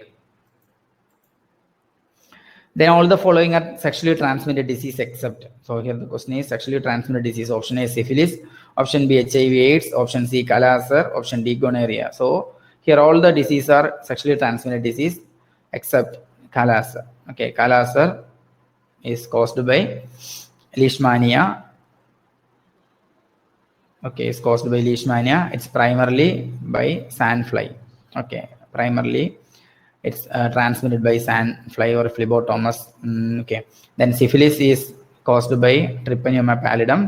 HIV, okay, AIDS is caused by HIV/AIDS retrovirus. Then gonorrhea is caused by Neisseria. So syphilis, then HIV and gonorrhea is primarily sexually transmitted disease or STDs. Then but the Kala-Azar is primarily transmitted by sandfly. It's caused by Leishmania donovani. It's also known as visceral leishmaniasis. The next question is, demographic process does not include. Okay, Usually demography is the scientific study of population. Demography is mainly composed of three factors. One is fertility or birth. Then next one is mortality or death. Third one is social mobility. Social mobility may be two types. Either it may be an immigration or it may be emigration. Okay. So mainly demography pros are three kinds. Either it's birth or fertility, or it's death of mortality. Another one is social mobility. Social mobility is caused by immigration, and next one is emigration. We know that this നമ്മുടെ birth ആയാലും immigration ആയാലും it will increase the population. അതേസമയം emigration and death will decrease the population. So here the answer is option B. Okay, morbidity. So morbidity is a state of disease or രോഗാതുരമായ അവസ്ഥയാണ് നമ്മൾ morbidity എന്ന് പറയുന്നത്. Demography pros usually dealing with fertility, mortality and social mobility. Then next one is in the demographic cycle, India is in the, okay, നമ്മൾ പഠിക്കും what is demographic cycle. Demographic cycle എന്ന് പറയുന്നത് is the characteristics changes that is undergo by all population in all the countries. Okay, നമ്മുടെ ഏതൊരു രാജ്യത്തിന്റെ population നോക്കിയാലും it is undergoing a same pattern. It will നമ്മുടെ ഒരു സെയിം പാറ്റേൺ അനുസരിച്ചായിരിക്കും നമ്മുടെ പോപ്പുലേഷനിൽ വരുന്ന ചേഞ്ചസ് എന്ന് പറയുന്നത്. സോ നമ്മൾ പ്ലോട്ട് ചെയ്ത് കഴിഞ്ഞാൽ we will get a 5 stage population transition. നമ്മൾ 5 സ്റ്റേജസിനെ നമ്മൾ നെയിം ചെയ്യാറുണ്ട്. First stage is also known as high stationary, then early expanding, then late expanding, then low stationary, then stage of decline. അപ്പോൾ അത് നമ്മൾ വിശദമായിട്ട് പഠിക്കും. അതിൽ നമ്മൾ മനസ്സിലാക്കേണ്ട കാര്യം in the demographic cycle India is in the fourth stage, or sorry, not fourth stage, it's the third stage. It's known as late expanding stage. Okay, first stage is high stationary, that is up to Indian population up to 1921 was high stationary. Then it's early expanding up to 1970, 1920 to 1970, 1980. It was India was in the early expanding phase. Now in the third stage or late expanding stage of social demographic cycle or demographic transition, it's called the late expanding stage. But Kerala in the fourth stage, it's also known as low stationary phase. Then what is the characteristic feature of high stationary, low stationary, early expanding, and then late expanding? We will study in the classes. So here the answer is late expanding stage. Then next question is what is birth rate? Okay, birth rate is the option A, that is live birth per 1000 mid-year population. Okay, so it's a number of live birth per 1000 mid-year population is usually used to find out the birth rate. So birth rate is the simplest rate used to calculate the birth. Okay, so live birth per 1000 mid-year population is known as birth rate. The next one is approximate magnitude of completed family size is denoted by, it's very important. We will detail the DDM class. What is the fertility related statistics എന്ന് പറഞ്ഞിട്ട്. So it's approximate magnitude of completed family size is known as option A. It's called total fertility rate. So what is total fertility rate? Total fertility rate is the total number of children parents have if they underwent the same fertility pattern as that of nation. നമ്മുടെ രാജ്യത്തിന്റെ അതേ fertility പാറ്റേണിൽ തന്നെ ഒരു follow ചെയ്ത് കഴിഞ്ഞാൽ ഒരു average ഒരു ഫാമിലിയിൽ എത്ര കുട്ടികൾ ഉണ്ടാവും എന്നതിനെയാണ് ടോട്ടൽ ഫെർട്ടിലിറ്റി റേറ്റ് എന്നുകൊണ്ട് ഉദ്ദേശിക്കുന്നത്. അതിന്റെ ഫോർമുലയൊക്കെ നമ്മൾ പഠിക്കും. സോ ടോട്ടൽ ഫെർട്ടിലിറ്റി റേറ്റിന്റെ പ്രത്യേകത, total fertility rate is indicating the completed family size. Okay, ഒരു കംപ്ലീറ്റഡ് ഫാമിലി സൈസിൽ എത്ര ആൾക്കാരുണ്ടാകും എന്നതിനെ ഇൻഡിക്കേറ്റ് ചെയ്യുന്നത് ടോട്ടൽ ഫെർട്ടിലിറ്റി റേറ്റ് ആണ്. So total fertility rate TFR of 2.1 is known as population replacement level. Okay, population replacement level എന്ന് പറയുന്നത് the level of total fertility rate required to replace the entire population as same as now. നമ്മുടെ ഇപ്പോഴുള്ള population അതുപോലെ replace ചെയ്യണമെങ്കിൽ നമ്മുടെ എന്താണ് fertility rate എങ്ങനെയായിരിക്കണം എന്നുള്ളതാണ് റീപ്ലേസ്മെന്റ് ലെവൽ എന്ന് പറയുന്നത്. So total fertility rate should be 2.1. Then general fertility rate നമ്മളത് ക്ലാസ്സിൽ ഡിസ്കസ് ചെയ്യും. So approximate magnitude of completed family size is denoted by option A, that is total fertility rate. Then next question is to achieve net reproduction rate of 1, the couple protection rate should be more than. Okay, രണ്ട് കാര്യങ്ങൾ ഓർമ്മിക്കുക. ഒന്ന് net reproduction rate or NRR. Okay, NRR is the total number of girl children. Okay, it's the total number of daughters parents have and also taken into consideration of the mortality factors. Okay, അപ്പോൾ രണ്ട് നമ്മുടെ ഇൻഡെക്സുകളോടെ പറയും what is gross reproduction rate and what net reproduction rate. Net reproduction rate എന്ന് പറയുന്നത് total number of female children ആണ് parents have, നമ്മൾ അതിൻ്റെ പ്രത്യേകത പറയും. സോ NRRന്റെ വാല്യൂ 1 ആകണമെങ്കിൽ then what is the couple protection rate? What is couple protection rate? What is CPR? Couple protection rate means it is a prevalence of contraceptive usage in a community. നമ്മുടെ ഒരു കമ്മ്യൂണിറ്റിയിൽ നമ്മുടെ targeted കപ്പിൾസിൽ എത്ര percentage ആൾക്കാരെങ്കിലും any kind of contraceptives use ചെയ്യുന്നുണ്ട്, അതിനെയാണ് നമ്മൾ കപ്പിൾ പ്രൊട്ടക്ഷൻ റേറ്റ് എന്ന് പറയുന്നത്. So in order to achieve a net reproduction rate of 1, the couple protection rate should be more than 60%. Okay, it should be more than 60%. അപ്പോൾ to achieve net reproduction rate of 1, the couple protection rate should be more than 60%. That's option C is the correct answer.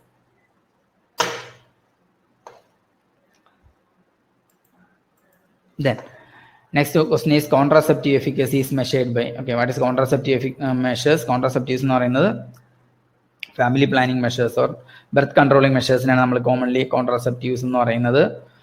Contraceptive efficacy can be measured by Pearl Index.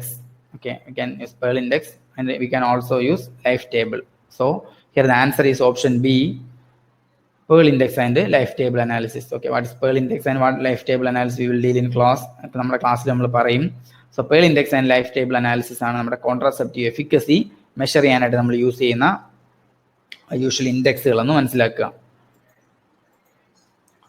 Then next question is natural family planning does not include. Okay, natural family planning does not include option A, terminal methods, option B, basal body temperature, option C, cervical mucus method, option D, symptothermic method. So here the answer is option A, that is terminal methods. So what is natural methods? Natural methods means we are not at all using any kind of outside or deliberate efforts to control. We are only adopting natural methods. So it's also known as basal body temperature method. Basal body temperature means at the time of ovulation, the body temperature will be raised by 1 degree Fahrenheit. So we can understand ovulation happen. So we can take നമുക്ക് contraceptive efficacy കിട്ടണമെങ്കിൽ we have to avoid sexual intercourse. Then cervical mucus method means the characteristic changes happening into the cervix. That can be also used to understand whether ovulation happened or not. Then symptothermic method is at the time of lactation body temperature rise ചെയ്യുന്നു. So these three methods, both B, then C and D are natural family planning methods. And terminal methods are mainly two types. Then in males it's also known as vasectomy. Then in females it's known as tubectomy. Okay, terminal methods also known as sterilization methods. Okay, terminal methods also known as sterilization methods. So here the answer is option A, terminal methods. Then next question is the most common side effect of intrauterine device insertion is. Okay, the most common side effect of intrauterine device insertion is option A, bleeding, option B, pain, option C, pelvic infection, option D, ectopic pregnancy. The most common side effect of intrauterine device insertion is option A, bleeding. Okay, the most common side effect of intrauterine disease insertion is bleeding, and the most common adverse effect of intrauterine insertion is then the most common side effect of intrauterine insertion എന്ന് പറയുന്നത് bleeding ആണ്. Then pain and pelvic infection, then ectopic pregnancy എന്നുള്ളതൊക്കെ അതിനെ associate ചെയ്ത് വരുന്ന നമ്മുടെ side എഫക്റ്റുകൾ തന്നെയാണ്. Then this pelvic inflammatory disease as well as this ectopic pregnancy, ഇതെല്ലാം തന്നെ the contraindications for IUD insertion. Okay, pelvic infection and ectopic pregnancy എന്നുള്ളത് are contraindications for IUD insertion ആണ്. Then besides pregnancy, the oral contraceptives protect against all except എന്നാണ് question. Option A, fibroadenoma of breast, option B, iron deficiency anemia, option C, ovarian cancer, option D, hepatocellular adenoma. So usually oral contraceptive pills has contraceptive efficacy. We are used to delay the pregnancy or to avoid unwanted pregnancy. So in addition to that contraceptive efficacy, these oral contraceptive measures usually help to reduce the incidence of fibroadenoma of breast, or benign breast conditions are usually reduced by using oral contraceptive pills. Another one is iron deficiency anemia. Because of the menstrual blood loss, we can reduce the iron deficiency anemia. Then this oral contraceptive pills also help to avoid ovarian cancer. So these three are some beneficial effects of oral contraceptive pills: fibroadenoma of breast, then iron deficiency anemia, then ovarian cancer. But this hepatocellular cancer or hepatocellular adenoma is an adverse effect of oral contraceptive pill. So here the question: beside pregnancy, the oral contraceptive protect against fibroadenoma, iron deficiency anemia, and ovarian cancer, except hepatocellular adenoma. Then next question is: National Population Policy of India has set the following goals except. Okay, National Population Policy, first one in 1977. We are now using National Population Policy 2000. So National Population Policy aiming for to bring down the total fertility rate to replacement level. Option A. Option B, reduce the infant mortality rate 30 per 1000 live birth. Option C, to reduce the maternal mortality rate 100 per 1 lakh live birth. Option D, 100% registration of birth, death, marriages and pregnancy. Here the answer is option A, because the National Population Policy 2000 aimed to bring down the total fertility rate to replacement level by 2010. Okay. Then what is total fertility rate and what is the replacement level? In order to achieve the replacement level, the total fertility rate should be 2.1. So we are aiming to bring down the total fertility rate, or we are aiming to bring down the total fertility rate to 2.1 at 2010. പക്ഷെ നമുക്ക് അത് achieve ചെയ്യാൻ പറ്റിയില്ല. Anyway national population policy നമ്മൾ aim ചെയ്യുന്നത് total fertility rate 2.1 കൊണ്ടുവരിക എന്നുള്ളതാണ് 2010. Then to reduce the infant mortality rate of 30 per 1000 live birth and maternal mortality ratio 100 per 1 lakh live birth, then 100% registration എന്നുള്ളത് നാഷണൽ പോപ്പുലേഷൻ പോളിസിയുടെ goals ആണ്. നമ്മളത് എല്ലാ ഗോൾസും നമ്മൾ പഠിക്കും. The next question is: the Medical Termination of Pregnancy Act does not protect act of termination of pregnancy after എന്നുള്ളതാണ് question. Then MTP Act എന്നുള്ളത് 1971 Okay, 1971 In India, the Medical Termination of Pregnancy protect അല്ലെങ്കിൽ is allowing legal termination up to 20 weeks of gestation. Okay, up to 20 weeks of gestation. It's in India, abortions are legally permitted, and the grounds of abortion നമ്മൾ പഠിച്ചിട്ടുണ്ട്. നമ്മൾ പഠിക്കും humanitarian, then contraceptive failure, then eugenic, അങ്ങനെയൊക്കെ പഠിക്കും. Then who can do the abortion എന്നുള്ള കാര്യങ്ങൾ പഠിക്കും. Where we can perform the abortion എന്നുള്ളതൊക്കെ ഇമ്പോർട്ടൻ്റ് ആണ്. So the medical termination of pregnancy act of 1971 does not protect act of termination of pregnancy after. Option A 20 weeks എന്നുള്ളതാണ് answer. Then അടുത്ത question എന്നുള്ളത് purest water in nature is. Option A river water, option B rain water, option C deep well, option D impounding reservoir. Okay, purest water in nature എന്നുള്ളത് simple question ആണ്. Option B rain water ആണ് answer. Rain water is also the soft water ആണ്. Okay, we will learn what is soft water, what is hard water, classification of hard water ഒക്കെ നമ്മൾ പഠിക്കും. So rain water is chemically very pure as well as soft. Okay, so it's a pure water ആണ് and also it's A soft water ആണ്. Then next question is: what is orthotoltin test is used to determine? Okay, very very important portion. Orthotoltin test we will learn. Orthotoltin test is usually done to assess the efficiency of chlorination. So orthotoltin test നമ്മൾ ചെയ്യുന്നത് usually to assess the efficiency of chlorination. So what is effective chlorination? If the chlorination is said to be effective, the level of hypochlorous acid should be more than 0.5 milligram per liter. Okay, so orthotoltin test is used to determine the free and combined chlorine in water. Okay, the amount of free residual chlorine as well as combined chlorine in water. We are performing orthotoltin test. Very very important. So orthotoltin test is performed to assess the efficiency of chlorination. So what we are doing is we are trying to find out the free and combined chlorine in water. So nitrates in water എന്നുള്ളത് തെറ്റാണ്. Free and combined chlorine in water എന്നുള്ളതാണ് correct ആയിട്ടുള്ള answer. Then next question is: most reliable evidence of fecal contamination of water is provided by എന്നുള്ള question. Then option A എന്നുള്ളത് coliform bacteria ആണ്. Then most reliable evidence of fecal contamination of water. Okay, and reasons and levels ഒക്കെ നമ്മൾ ക്ലാസ്സിൽ പഠിക്കും. So most reliable evidence of fecal contamination in water is by coliform bacteria. Then next question is cooling power of air is measured by, okay, option A Katra thermometer, option B hygrometer, option C anemometer, option D is sling psychrometer. Okay, the cooling power of air is measured by Katra thermometer ആണ്, alcohol based ആയിട്ടുള്ള thermometers ആണ് നമ്മളെ cooling power of air measure ചെയ്യാനായിട്ട് നമ്മൾ ഉപയോഗിക്കുന്നത്. Okay, then hygrometer എന്നുള്ളത് as well as psychrometer എന്നുള്ളത് നമ്മുടെ humidity, okay, water content, humidity measure ചെയ്യാനാണ് ഉപയോഗിക്കുന്നതാണ് hygrometer as well as anemometer, sling സൈക്രോമീറ്റർ. അതേസമയം അനിമോമീറ്റർ എന്നുള്ളത് വെലോസിറ്റി, വിൻഡ് വെലോസിറ്റി മെഷർ ചെയ്യാനായിട്ട് നമ്മൾ ഉപയോഗിക്കുന്നതാണ് anemometer.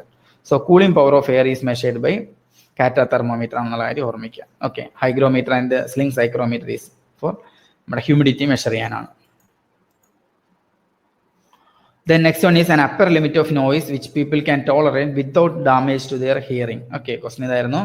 An upper limit of noise which people can tolerate without damage to their hearing എന്നുള്ളത് option C ആണ്, 85 decibel. So noise level that is recommended or that is does not produce any harmful effect to human ear is 85 decibel. Okay, up to less than 85 decibel ഉള്ള sounds നമുക്ക് acceptable ആണ്. Maximum up to 85 decibel ആണ് acceptable level എന്നുള്ളത്. ഓക്കെ, അത് നമ്മൾ അതിൽ പഠിക്കുന്ന മറ്റൊരു വാല്യൂ ആണ് more than 140. Okay, usually 160 decibel ഒക്കെ ആണെങ്കിൽ it will cause mechanical destruction to tympanic membrane. Okay, tympanic മെമ്പറൈനിൽ മെക്കാനിക്കൽ ഡിസ്ട്രക്ഷൻ ഉണ്ടാക്കും. അതുപോലെ തന്നെ more than 100 decibel for long time ആണെങ്കിലും it will resulting in some ear problem. So acceptable level of hearing, acceptable maximum level of hearing എന്നുള്ളത് 85 decibel ആണ്. Then അടുത്തൊരു question എന്നുള്ളത് optimum floor space recommended per adult person എന്നുള്ളതാണ് question. The optimum floor space recommended per adult person in a house എന്നുള്ളത് option A ആണ്, 70 to 90 square feet. Okay, 70 to 90 square feet ആണ് the optimum floor space recommended for per person എന്നുള്ളത് 70 to 90 square feet ആണ്. Then more than 110 ആണ് if there is 2 persons. Okay, if 2 persons ആണുള്ളതെങ്കിൽ അവരുടെ per adult person in a house should be more than 110 square feet എന്നുള്ള കാര്യം ഓർമ്മിക്കുക. If 1 person മാത്രമേ ഉള്ളൂവെങ്കിൽ 70 to 90 square feet ആണ് optimum floor space എന്ന് പറയുന്നത്.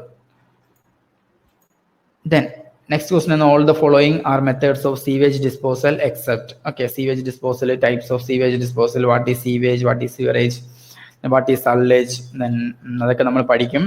Then here the options are land treatment, then oxidation ponds, then Bangalore method or composting method, option D river outfall. So acceptable methods of sewage disposal including land treatment is acceptable, oxidation ponds are a modern type of sewage treatment, then Bangalore method or composting is also acceptable. River outfall is usually not recommended. River outfall means simply we are dumping the wastewater like sewage into rivers ആണ്. It's not an acceptable method. So all the following are methods of sewage disposal except option D ആണ് correct answer, river outfall എന്നുള്ളത്.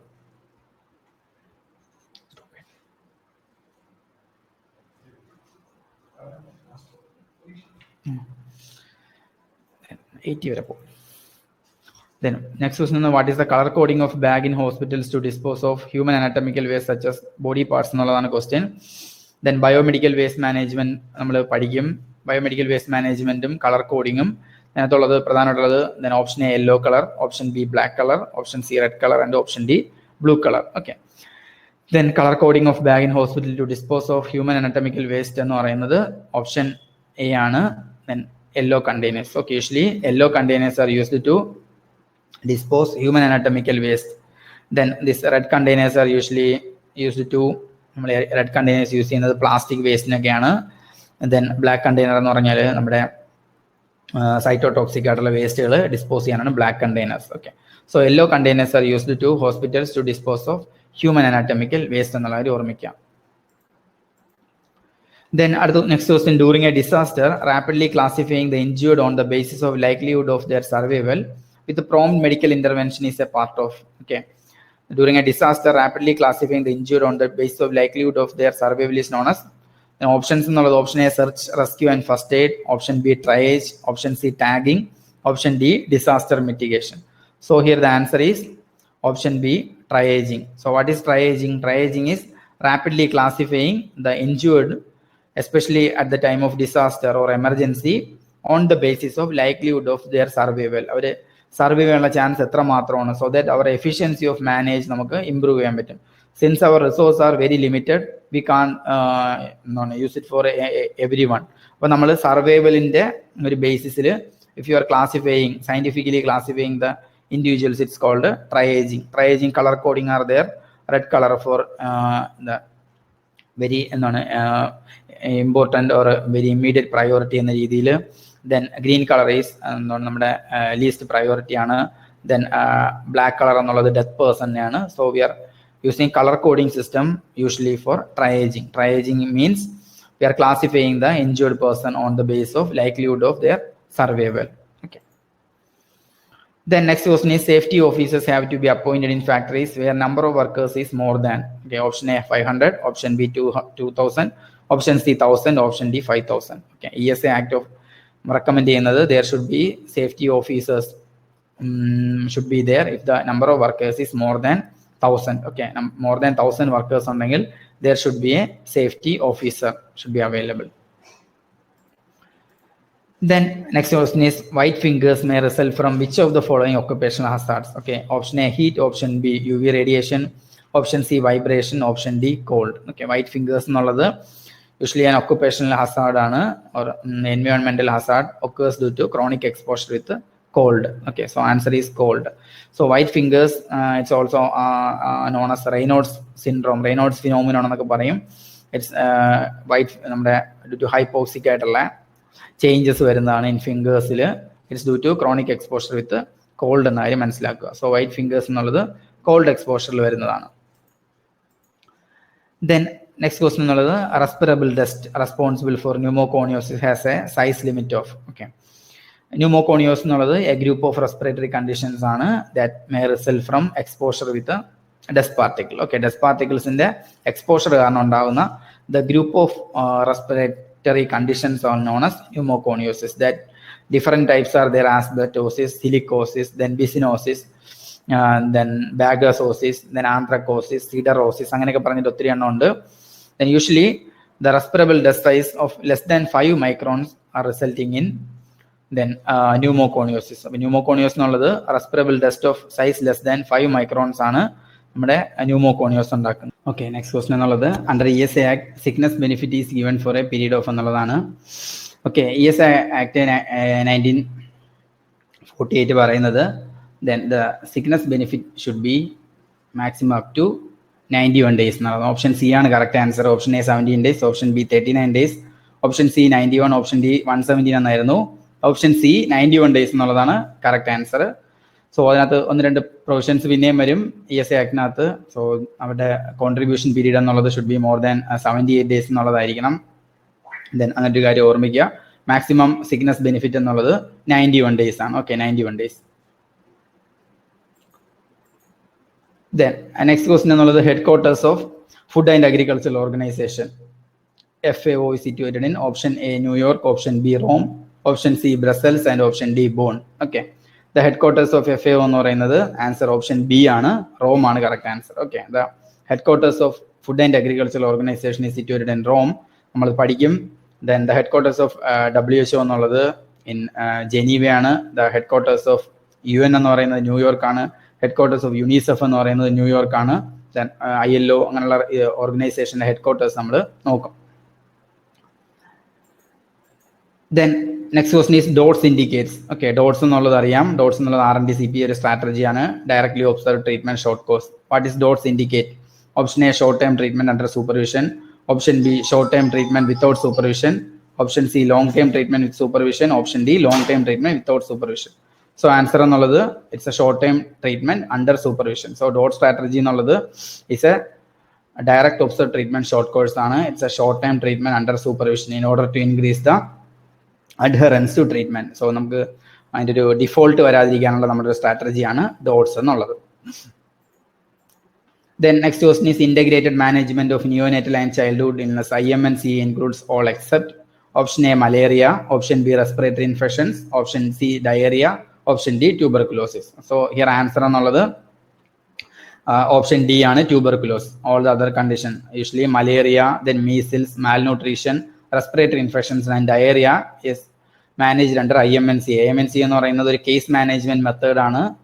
നമ്മളെന്താണ് effectiveness of treatment കൂട്ടാനായിട്ട് അതിന്റെ colour coding system ഒക്കെ നമ്മൾ പഠിക്കും. So here the answer is option D, tuberculosis എന്നുള്ളതാണ്. Okay.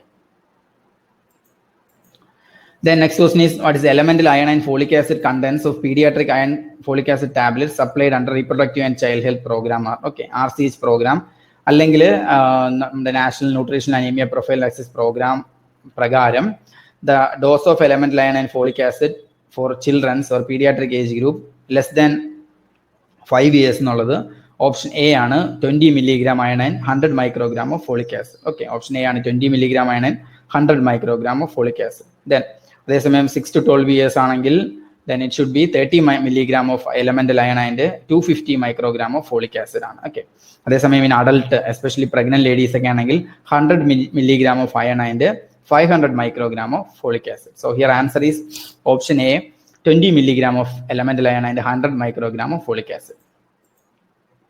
Then next question is, target disease for Vision 2020 in India does not include. Okay, Vision 2020 എന്നുള്ളത് avoidable cause of blindness കുറയ്ക്കാനായിട്ടുള്ള ഒരു international ആയിട്ടുള്ള ഒരു പ്രോഗ്രാമാണ്. India is also signatory. So in India the target disease under vision 2020 are except ആണ് ചോദിച്ചിരിക്കുന്നത്. Option B ആണ് right answer. Diabetic retinopathies not comes under vision 2020. So refractive errors and low vision, then childhood visual problems, trachoma, xerophthalmia, then cataract all comes under vision 2020. So നമ്മുടെ aim എന്നുള്ളത് reduce the avoidable cause of blindness. So option B is not including under vision 2020. Then next question is under NRHM, National Rural Health Mission, ASHA stands for. Okay, you know that National Rural Health Mission is implemented in 2005 and ASHA is the major functionaries, comes under NRHM program. So here the answer is option C, accredited social health activists. So ASHA stands for accredited social health activists. So ASHA should be for a population of 1000. Every 1000 population there should be an ASHA worker. Okay.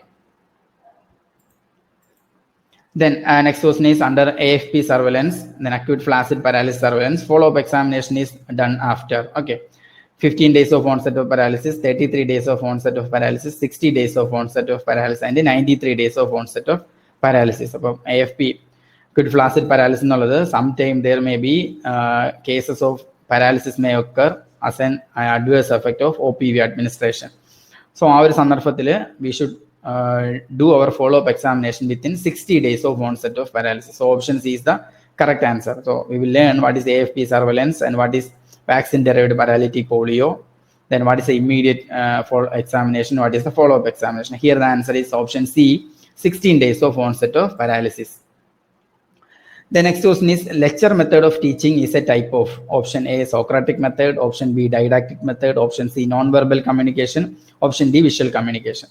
So usually the teaching methods are classified into two types, a Socratic method and a didactic method. So health education also may be didactic or Socratic. Didactic means it's a teacher oriented or mainly it's called a lecturing method. So it's a teacher oriented or teacher dominating, or health educator dominating is called a didactic. What is Socratic? Socratic is that it's a group involvement. Both the learner as well as the educator is actively interacting together. So lecture method is an example for didactic method of health education or didactic method of teaching.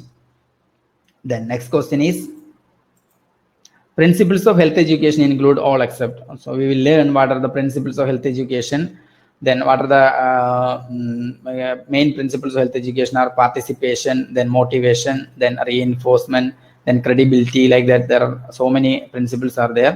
Here the answer is option D, punishment. Usually punishment is not a principle. Punishment we are not using for health education. Health education, what we are trying is, we are trying or we are facilitating the population to take some healthy behaviors by providing the information. We are not at all compelling or we are not at all punishing them. Okay, നമ്മൾ അവരെ facilitate ചെയ്യാണ് ചെയ്യുന്നത്. We are motivating them to take some healthy behaviors. So principles not including punishment. Then next question is, all are types of audio visual aids except. Then option A, flannel graph. Option B, television. Option C, cinema. Option D, slide type combination. So audio visual aids are mainly classified into three types. Then audio aids are there, visual aids are there, and audio visual aids are there. So here the television, cinema, and slide tape combination are audio visual aids. Now, we will learn detail about this audio visual aids, but the flannel graph is an audio aid. It's not an audio visual aid. So television, cinema, and slide tape combination is audio visual aid. So here the answer is flannel graph because it is an visual aid. Okay, then next question is a subcenter in a hilly area cater a population of. Okay, the population catering is a very important area. What is the population coverage for a PHC, for CHC, and also subcenter, and also doctor population, doctor nurse ratio? Then like that we have to learn. So a subcenter in a hilly area cater a population of, answer is option C, 3000. Usually subcenter is catering a population of 5000 in plain areas as well as 3000 in hilly areas. So answer C is the correct option, 3000 population. A subcenter in a hilly area cater a population of 3000.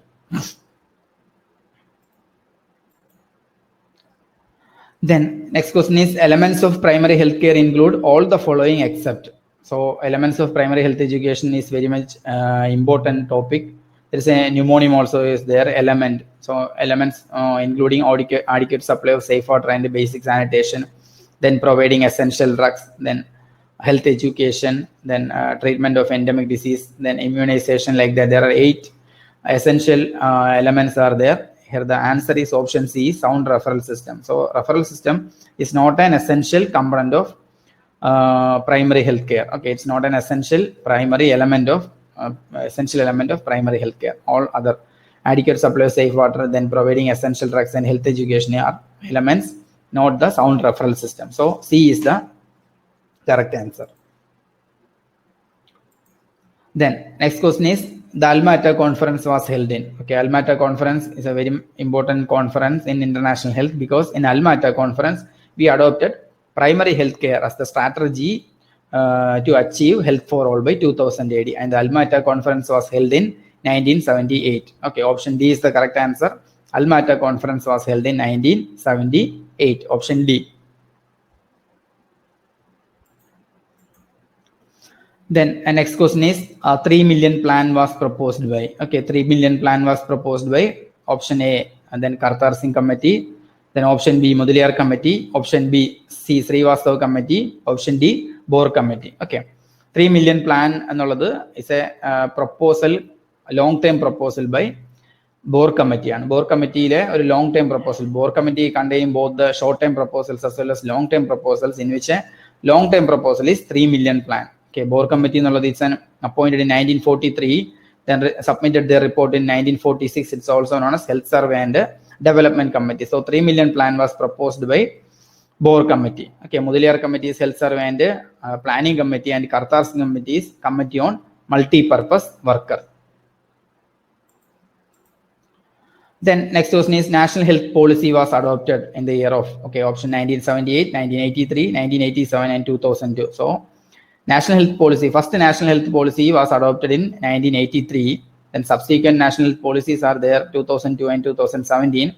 So here the answer is option A, 1978. National health policy was first adopted in 1983. Then the question is World No Tobacco Day is observed. Okay, No Tobacco Day is observed. Option A, April 7, option B, May 31, option C, November 14, option D, December 1. You know that April 7 is World Health Day. It is the foundation day of World Health Organization. So World Health Day is April 7. May 31 is the No Tobacco Day. Okay, every year May 31 is observed as World No Tobacco Day.